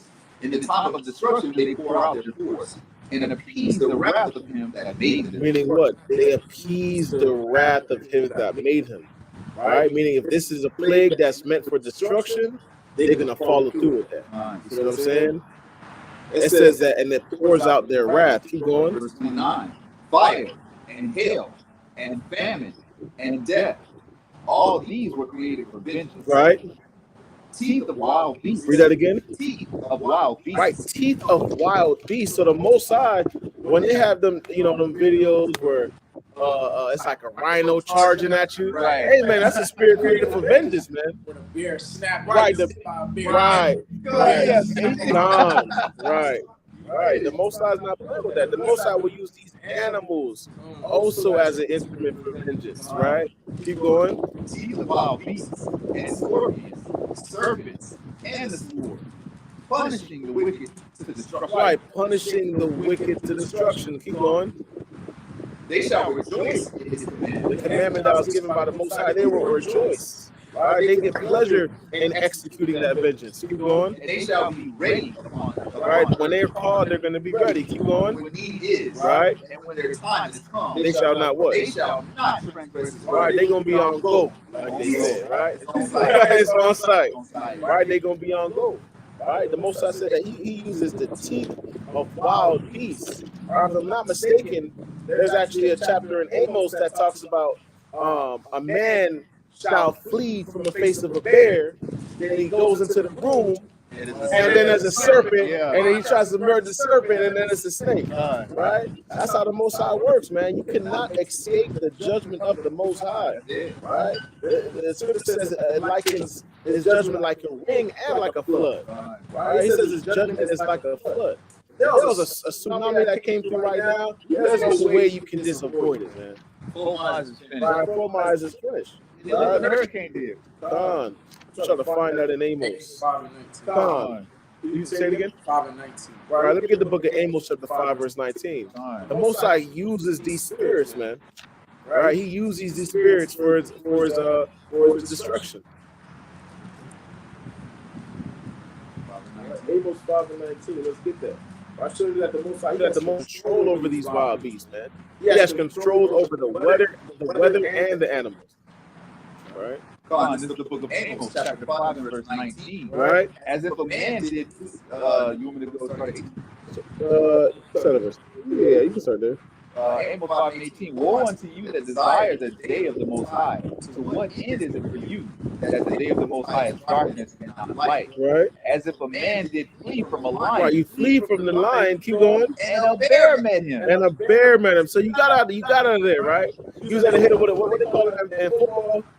Hit him with a juke, right? You juked him out, right? Now you taking off, right? Then you get met up with a bear, right? All that energy that you use for the lion, right? Now you ran into a bear, right? Keep going. And a bear met him. Or went into the house and leaned his hand on the wall. So now he's tired now. He's tired now, right? He's tired now. Right, he leaned his hand on the wall. What? And a serpent bit him. And a serpent bit him. Right? Excellent as a sound. Come on. How's it sound? I know that. Is the sound double echoing?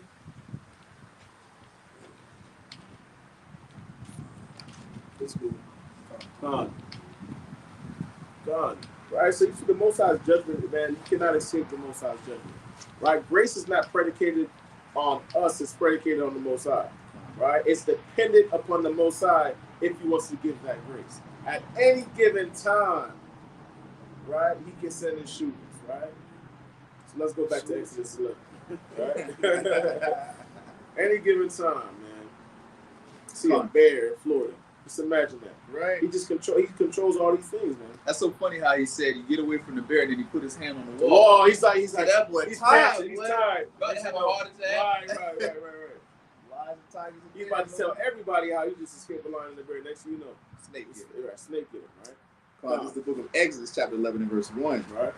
And the Most High said unto Moses, Yet will I bring on one plague more upon Pharaoh and upon Egypt. Afterwards he will let you go hence. When he shall let you go, he shall surely thrust you out hence altogether.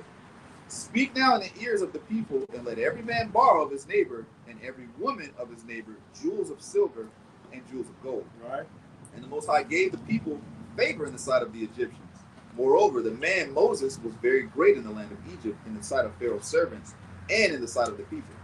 And Moses said, Thus said the Most High, About midnight will I go into the midst of Egypt, and all the firstborn in the land of Egypt shall die, from the firstborn of Pharaoh that sitteth upon his throne, even unto the firstborn of the maidservant that is behind the mill, and all the firstborn of beasts. And there shall be a great cry throughout all the land of Egypt, such as there was none like it, nor shall be like it any more. But against any of the children of Israel shall not a dog move his tongue, against man or beast, that ye may know how that the Most High does put a difference between the Egyptians and Israel. Right, the Most High puts a difference between the Hamites and the Israelites. Right? He puts a difference. Let's get that in the Zondervan Compact. Right? Let's get that in the Zondervan Compact Bible Dictionary. Right?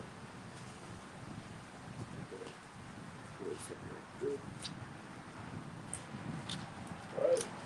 Read that again, verse 7. This is the book of Exodus, chapter 11 and verse 7. Right.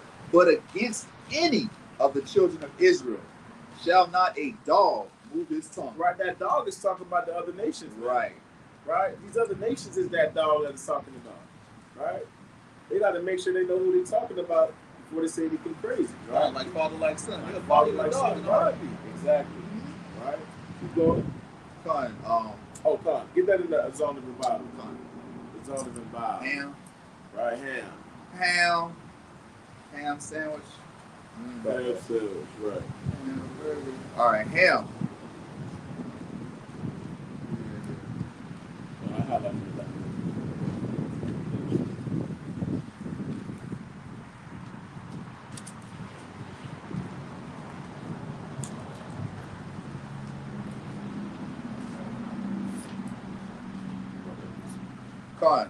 This is the Zondervan Bible Dictionary. This is Ham.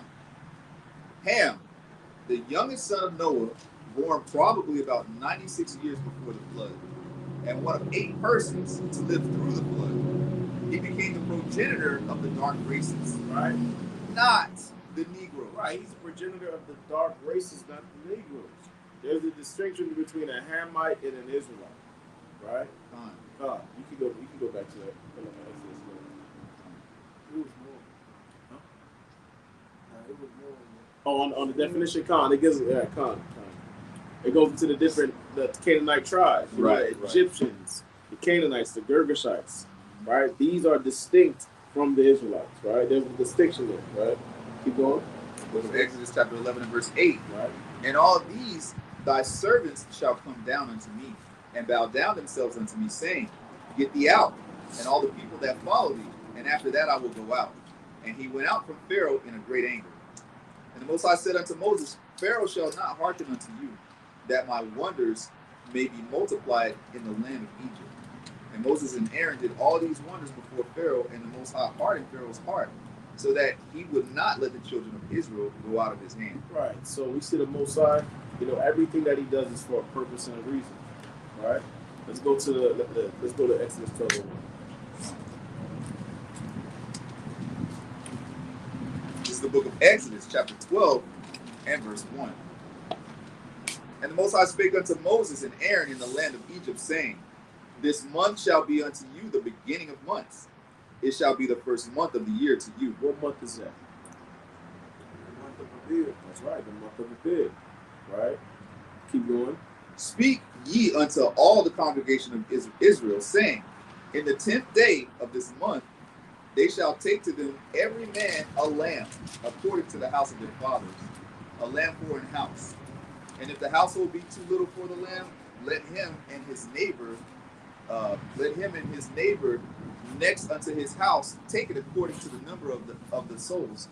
Every man according to his eating shall make your count for the lamb. Your lamb shall be without blemish, a male of the first year. Ye shall take it out from the sheep or from the goats, and ye shall keep it up until the 14th day of the same month. And the whole assembly of the congregation of Israel shall kill it in the evening.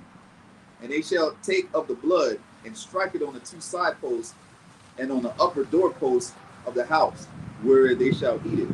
And they shall eat the flesh in that night, roast with fire and unleavened bread, and with bitter herbs they shall eat it.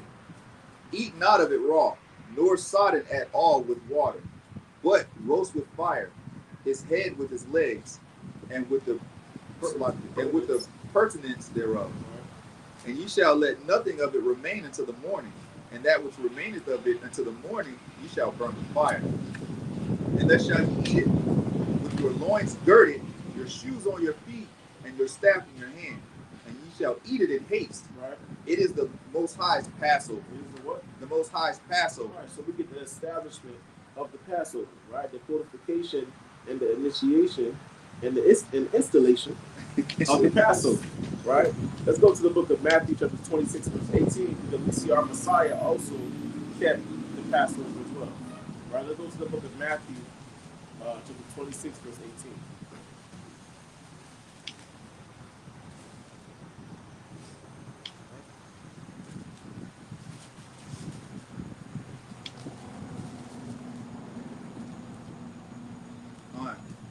This is the book of Matthew, chapter 26, and verse 18. Right?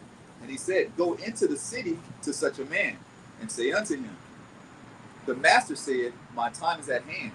I will keep the Passover. I will do what? I will keep the Passover. Yahushua saying, I will keep the Passover at thy house with my disciples." Right. So Yahushua was observant, right? He was keeping the Passover, right? Verse 19. Verse 19. And the disciples did as Yahushua had appointed to them. But what did he appoint them to do? And they made ready the Passover. Right?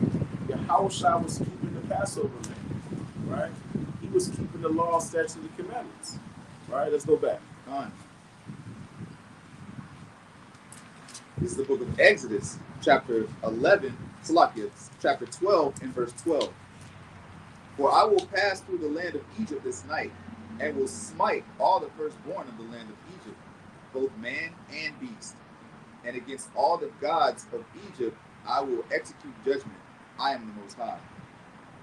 And the blood shall be to you for a token upon the houses where ye are. And when I see the blood, I will pass over you.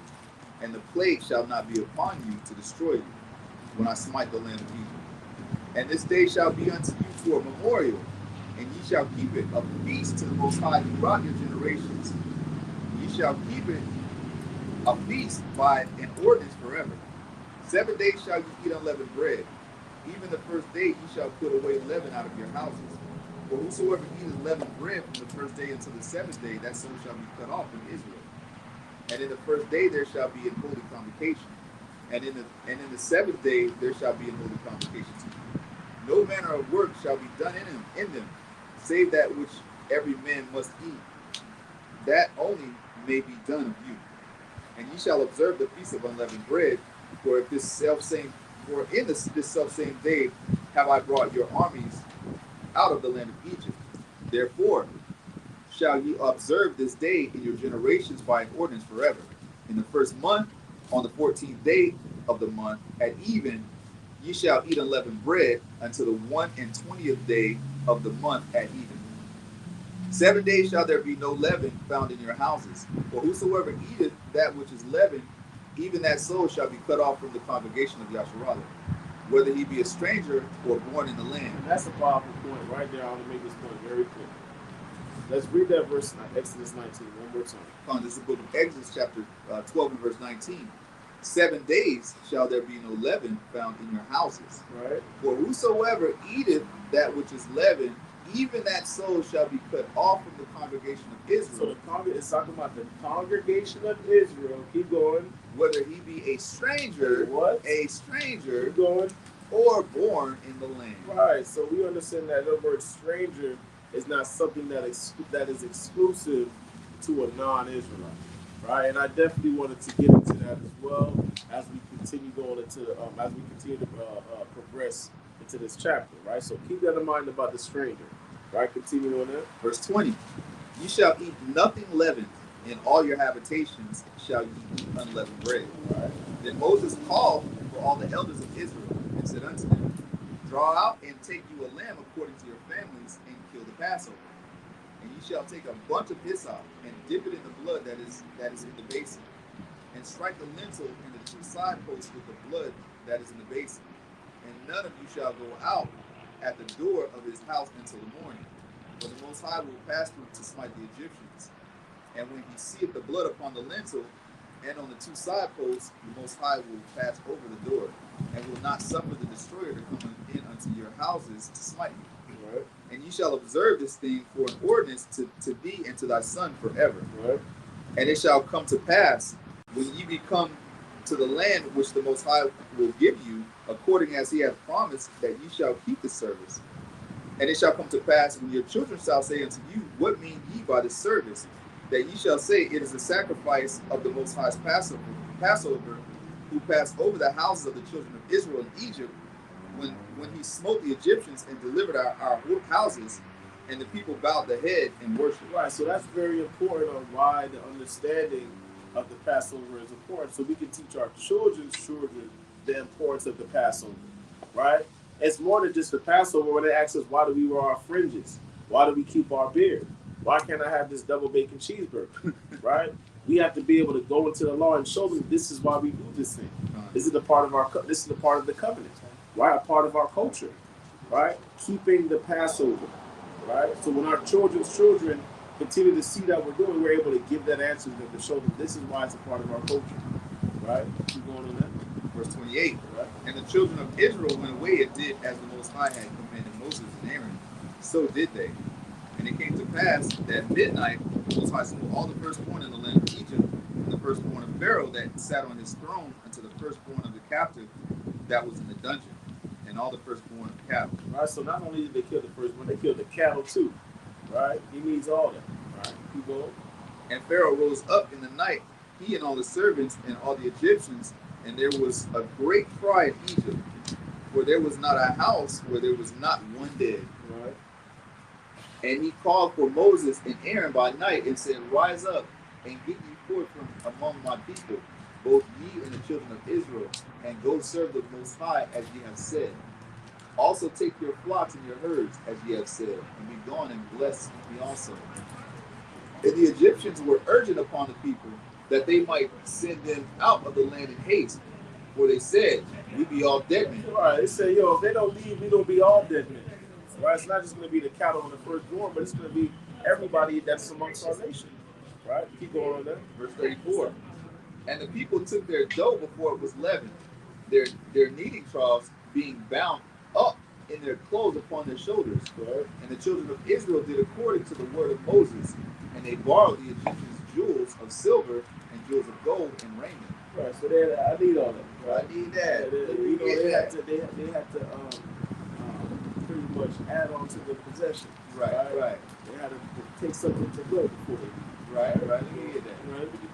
Verse 36. And the Most High gave the people favor in the sight of the Egyptians, so that they lent unto them such things as they required, and they spoiled the Egyptians. Right. And the children of Israel journeyed from Ramses to Succoth about 600,000 on foot that were men, besides children. Right. And a mixed multitude. And the what? And a mixed multitude, right, went up also with them, and flocks and herds, even very much cattle. Right. So it's talking about the mixed multitude, right? A lot of people like to talk about the mixed multitude and say, see, look, the mixed multitude came out of Egypt with the Israelites, and the mixed multitude also was saved and things like that. Now let's go into the history of this mixed multitude, right? Let's go to the book of Numbers, chapter 11, verse 4. Right?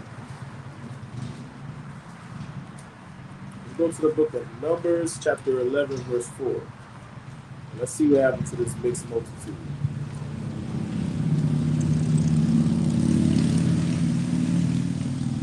Fine. All right, the book of Numbers, chapter 11, verse 4.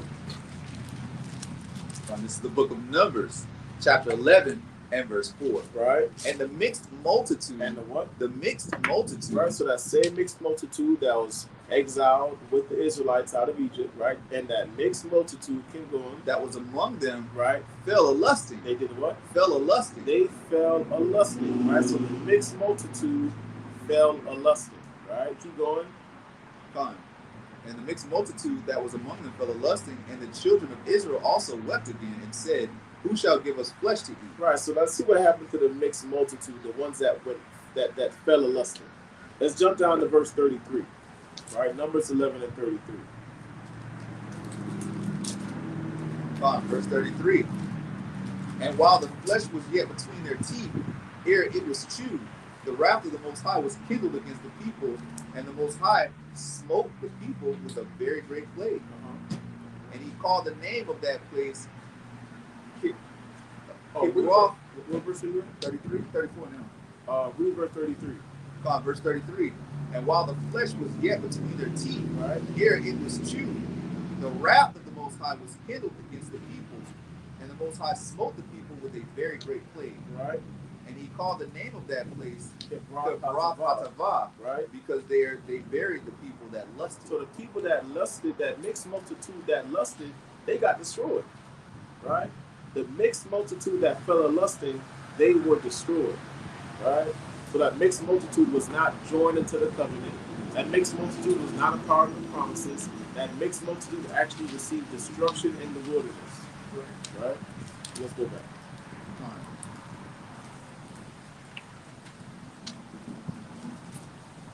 This is the book of Exodus, chapter 12, and verse 38. Say, come when you got it. Make sure everybody's on. This is the book of Exodus, chapter 12, and verse 38. And the mixed multitude went up also with them, and flocks and herds, even very much cattle. And they baked unleavened cakes of the dough which they brought forth out of Egypt, for it was not leavened, because they were thrust out of Egypt, and could not tarry, neither had they prepared for themselves any victual. Now the sojourning of the children of Israel who dwelt in Egypt was 430 years. And it came to pass at the end of the 430 years, the 430 years, even the self-same day, it came to pass that all the hosts of the Most High went out from the land of Egypt. It is a night to be much observed unto the Most High for bringing them out from the land of Egypt. This is that night of the Most High to be observed of all the children of Israel in their generations. And the Most High said unto Moses and Aaron, this is the ordinance of the Passover. There shall no stranger eat thereof. Now keep that in mind. It says, this is the ordinance of the Passover. There shall no stranger eat thereof. Right? We have to understand that there's actually 3 different words for strangers, right? But within this context, that word for stranger is ben nakar, right? Or son of a stranger, right? Meaning someone that's a non-Israelite. They cannot eat the Passover. The Torah teaches that a stranger or non-Israelite cannot attend, observe, or keep the Passover with the children of Israel, right? That word for stranger is ben nakar in the Hebrew. Now keep going. Verse 44.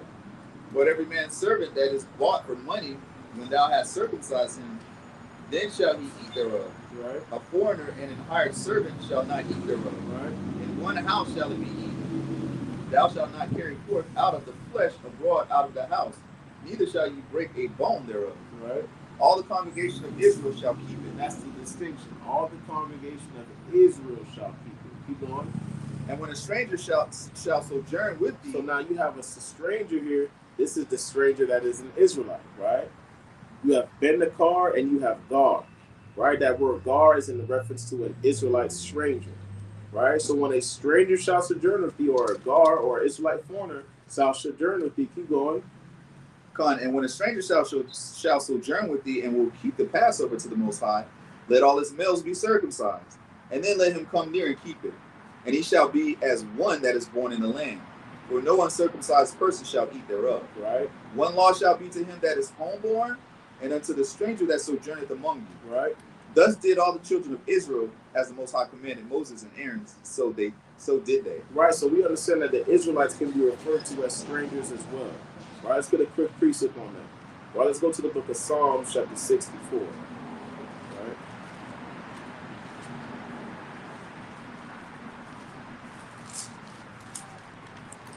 The book of Psalms, chapter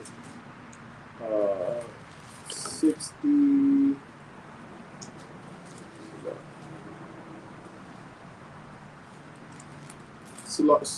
Psalm chapter 69. Right? The book of Psalms, chapter 69, verse 8. Right,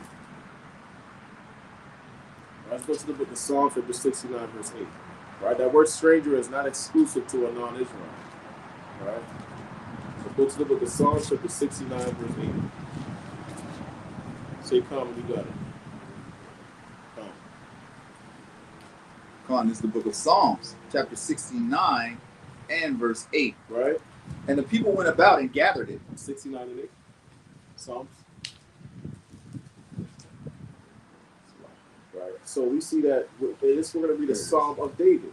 Right? So this is the Psalm of David. This is what David is speaking. Right?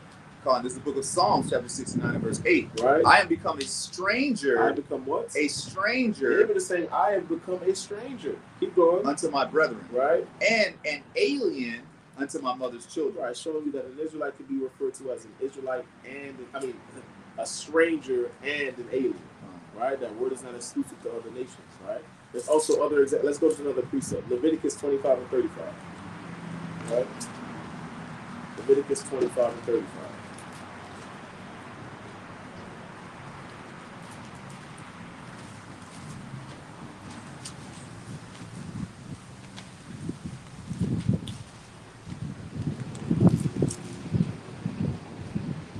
Fine. This is the book of Leviticus, chapter 25 and verse 35. Right. And if thy brother be waxing poor. So it's talking about your brother. We understand your brother is your fellow Israelite. And if thy brother be waxing poor, keep going. And fallen in decay with thee. Right. Then thou shalt relieve him. Right. Yea, though he be a stranger or a sojourner, that he may live with thee. Right. So these strangers that are coming, that are circumcising themselves to keep the Passover, are Israelites that did not dwell in the land. All right. That's all it is. A foreign Israelite. That's all it's talking about. Right. So let's go back to Exodus. Everybody understands that, right? Now, this is the book of Exodus, chapter 12 and verse 51. Right.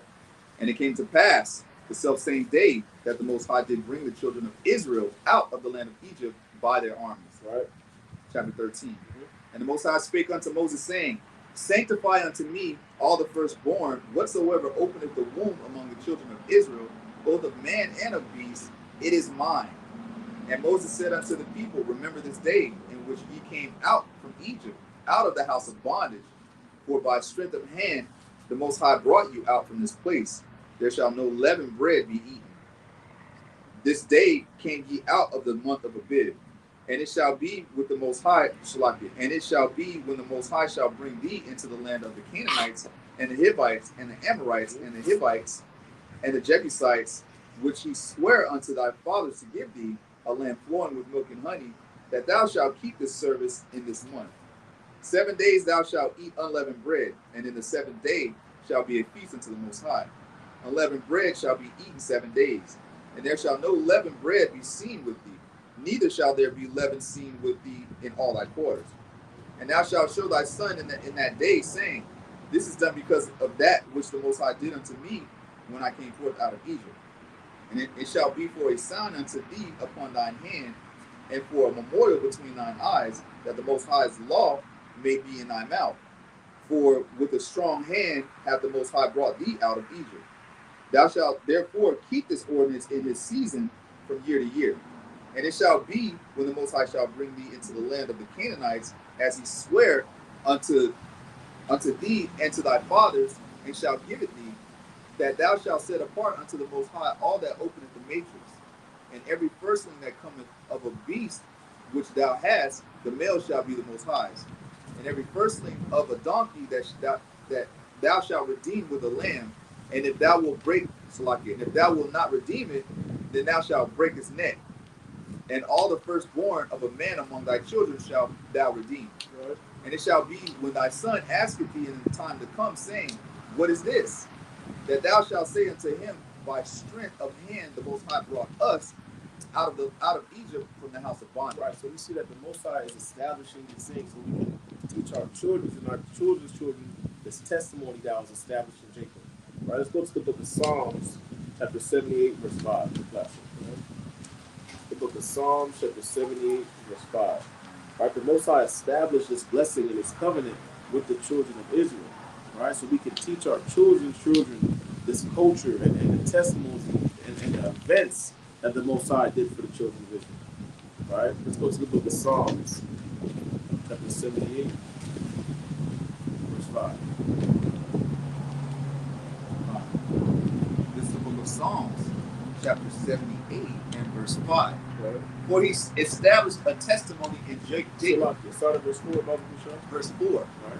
We will not hide them from their children, showing to the generation to come the praises of the Most High. All right, we're supposed to show the generation to come the praises of the Most High. Right, keep going. And his strength. And the things that he did in the land of Egypt. right? Telling our children the power that we serve. Keep going. And his wonderful works that he hath done. Right, the wonderful works that he done for the children of Israel. Keep going. For he established a testimony in Jacob. Right, Jacob has one of the greatest testimonies in the entire earth. The Most High came and saved them.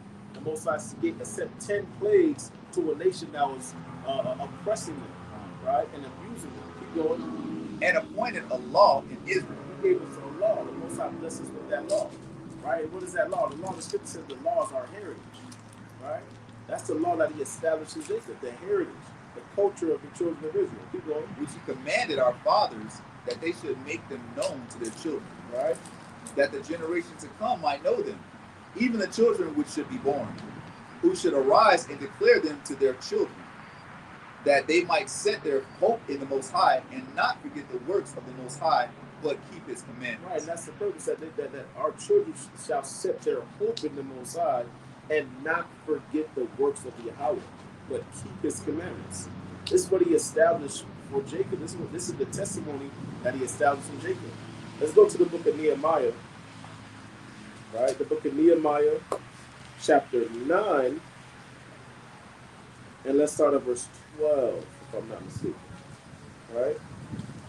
Nehemiah chapter 9 and verse 12. Right, going into to what the Most High established for the children of Israel. Right? He blessed us with our heritage. He blessed us with the covenant, the giving of the law and the promises. Right? The book of Nehemiah, chapter 9,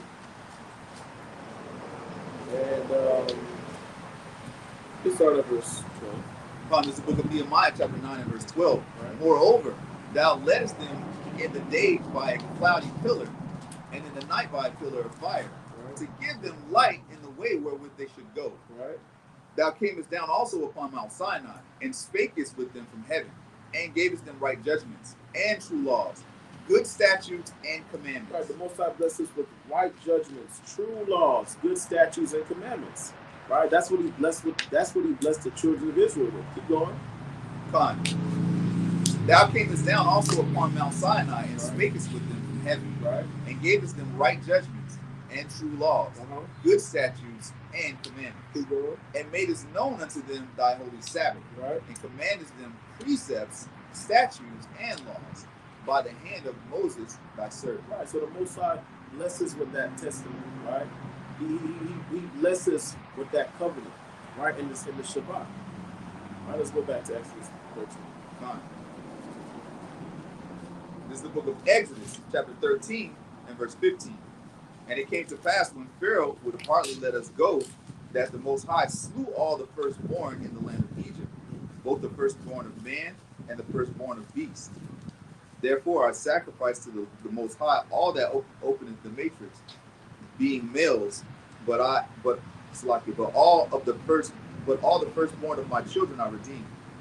And it shall be for a token upon thine hand, and for a frontlets between thine eyes, for by strength of hand the Most High brought us forth out of Egypt. And it came to pass, when Pharaoh had let the people go, that the Most High led them not through the way of the land of the Philistines. Oh, Salaki. Right. Can you check if this freezing up? Is it freezing up? Yeah. Maybe that's just my laptop. It's good? Okay, come. Right, come. And that's the end of the portion. Hallelujah. Hallelujah.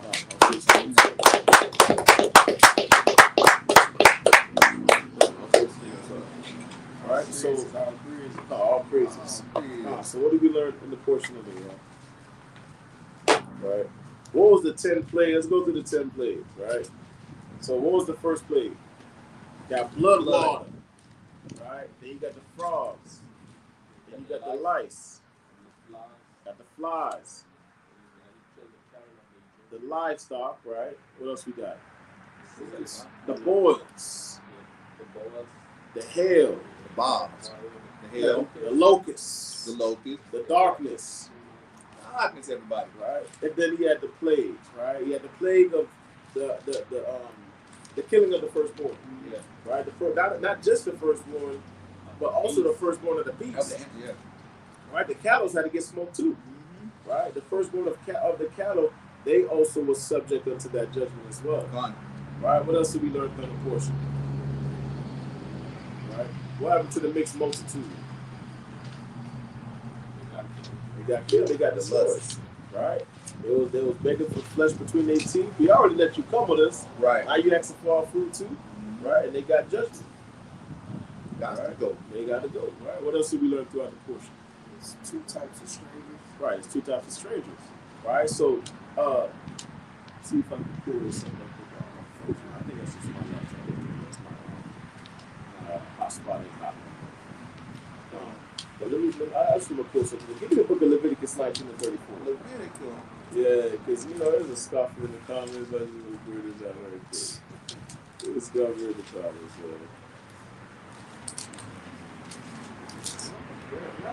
What would be a day Oh, without no, it was in a different video.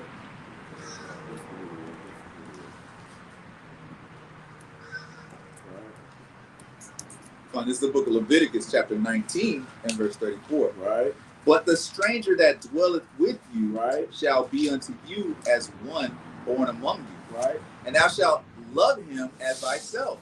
For ye were strangers in the land of Egypt. Right. I am the Most High your power. Right. So we see that when we're in a different land, we're considered a stranger. Right now, not being on our land, we're considered a stranger. Right. A stranger is not something that's exclusive to the other nations. That word for stranger in that context is guard. A guard is in reference to an Israelite. Right? Like we just read, David is referring to himself as Israelite. In Leviticus 25 and 35, he's also referring himself, the Israelites are referred to as a stranger. Let's show the difference, though, the contrast. Let's go to Deuteronomy 23 and 19. To show the contrast between an Israelite stranger, right, and a stranger of another nation. Now, we read in Leviticus 25 and 35 that you can't have usury upon a stranger, right? Upon an Israelite stranger. What's usury? Interest, right? So if Captain Gadash give me $5 and he say, I need 100 now, right? He can't say that, right? He can't say that, right? Because we understand that that's my brother, right? Now, if it was Ishmael, right? Yeah, they tax his And we tax him, Yeah. right? We tax him, right? We tax him, right? They got it anyway. Right? Yeah. I'm gonna need that. Right? I'm gonna need that. Right, so let's go to the book of Deuteronomy. Chapter 19.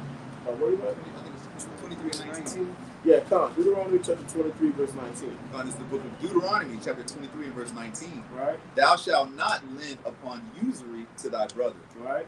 Usury of money, usury of victuals, usury of anything that is lent upon usury. Right? Unto a stranger. But unto a stranger, right? Unto one of another nation, right? One to a Bednakar. Keep going. Thou mayest lend upon usury. Right? But unto thy brother, Right? thou shalt not lend upon usury. Right, so we see that within the Torah, we can tax the heathen, right? We can tax the other nations. That does not apply to an Israelite. You cannot try to charge interest upon an Israelite. To the other nations, you can.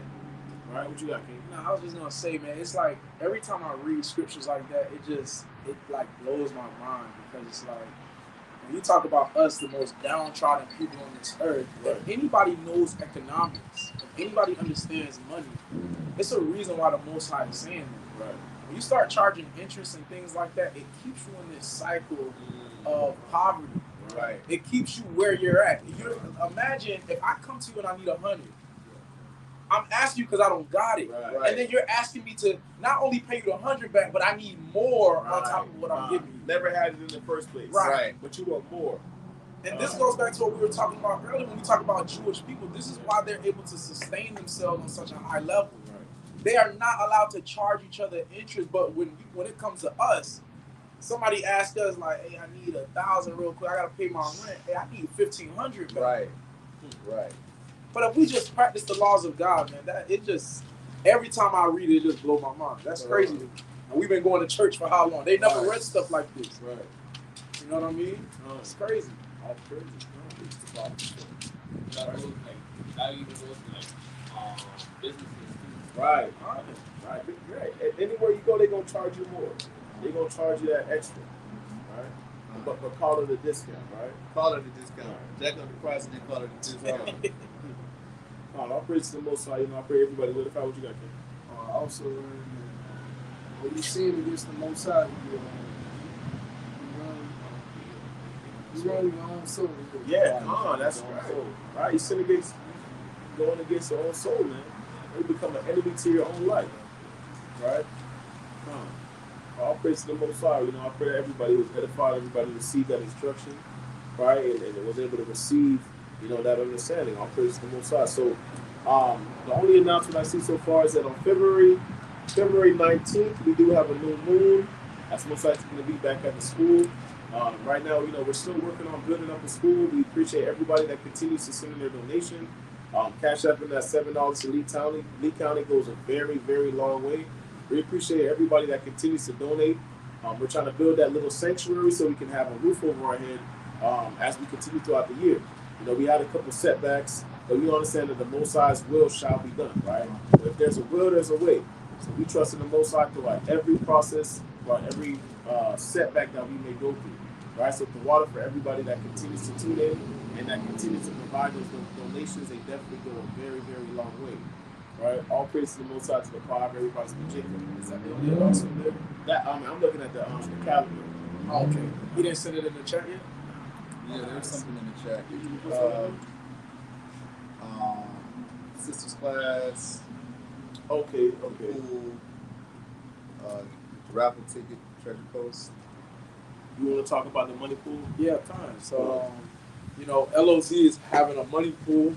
This is our third money pool that we're doing, and pretty much what it does, it allows you to establish some type of income, right? It gives you accountability. I could go into how it works. It's like you put in a certain amount for a certain amount of weeks, and you get a large payout when your time comes around in that money pool. So LOZ is doing that. We've done it twice. We've been very successful. I've heard nothing but good things about it. Everybody that has joined and has had some type of benefit from it. When we talk about being a nation of people, we can't be a nation of people without using economics involved. So this is one way to establish economics, putting our money together, putting our resources together, and helping each other out. These are very, very beneficial. So if anybody wants more details on that, y'all can contact me. I'm running it with Minister Shalimar, Priest Kahan, and the elders. So, you know, this is the third one. So, yeah, hallelujah. Hallelujah. All praise to the Most High, to the Father, Master Jacob. Definitely, you know, if you need more information, definitely contact us. Sisters class is February 9th via Google Meets. Definitely tune in. There's powerful lessons that's going on. You know, powerful build-up of the sisters. LOZ Treasure Coast has its raffle ticket still going on, unlimited entry. $5 per ticket, if I'm not mistaken, for you know, so 3 winners. Also, LOZ had department, LOZ elite cards, incentive. I guess I got to elaborate on that. Yeah. Let's continue to send up prayers for Israel, the house of Mashah, and the house of Tawabia. Definitely want to send up prayers for those brothers. Cash App, LOZLeeCounty. We definitely want to continue to, you know, build up the school and build up the zone. All right, all praise to the Father, Master Jacob, to everybody that continues to tune in and log into the videos. We made a post a couple weeks ago about different breakdowns that we're going into. Definitely continue, you know, continue to like, you know, comment on that post, because we want to do a couple classes and do a couple different breakdowns on different things, you know, that need understanding or more elaboration. So we appreciate everybody that's active and that actively supports Lee County LOZ. We appreciate everybody that continues to tune in and send their donations. And with that, you know, we say Amunyam, Rapunim, and Russian. Send the face to Jerusalem.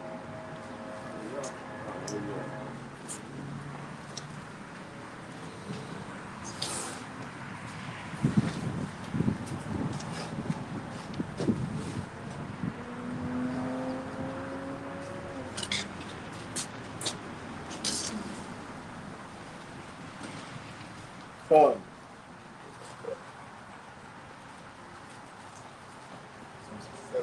Come. Hallelujah. Hallelujah. Hallelujah. Hallelujah. Who's the power? Yahweh's the power. Who's the power? Yahweh's the power. Hashem. Yahweh Shai. Hashem. Yahweh Shai. Psalm 67, read and repeat.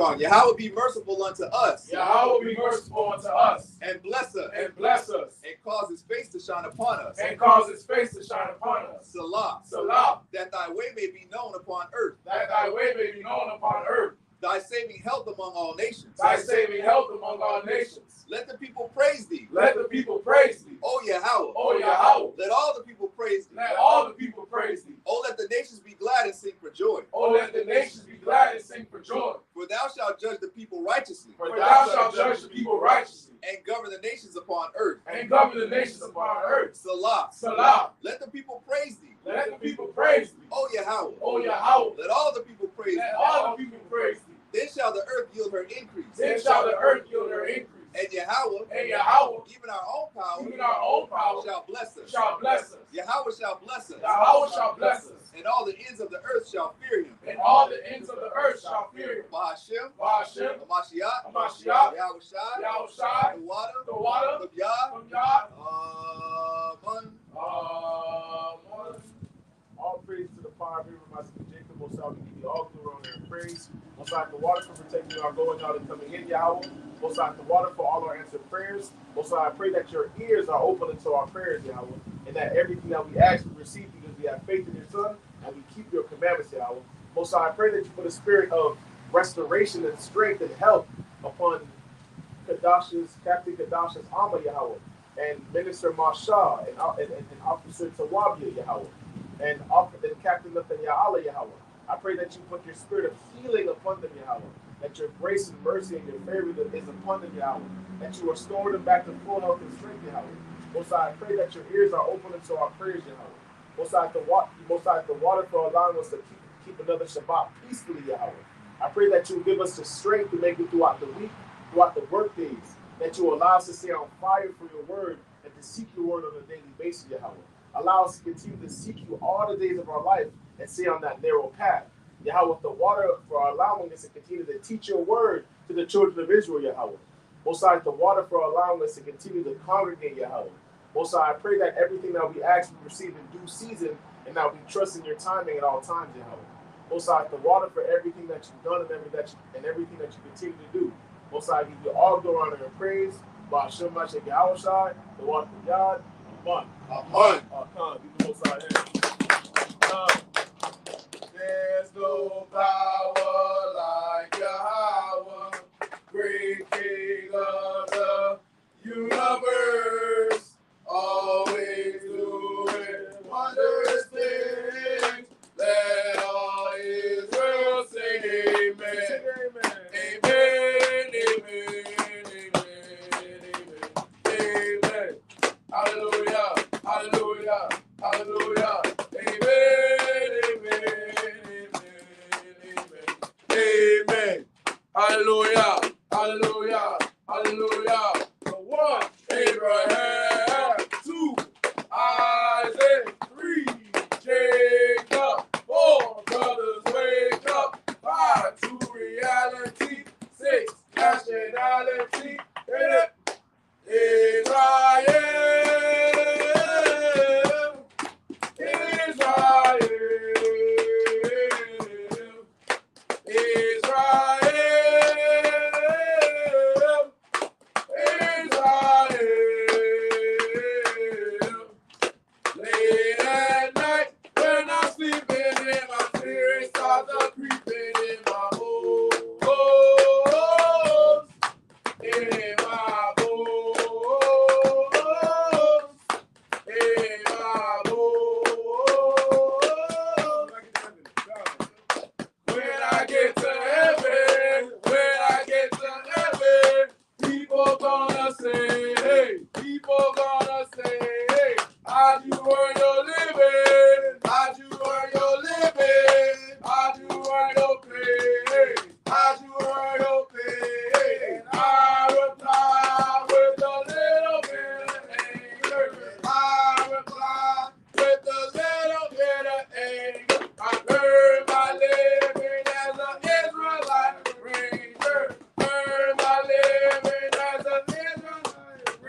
praise to the power of Abraham, Isaac, and Jacob. We appreciate everybody that tunes in. Continue to send your support. We appreciate everybody that continues to tune in. I say shalom to the 12 tribes of Israel and death to the church of Babylon. Shalom. Shalom.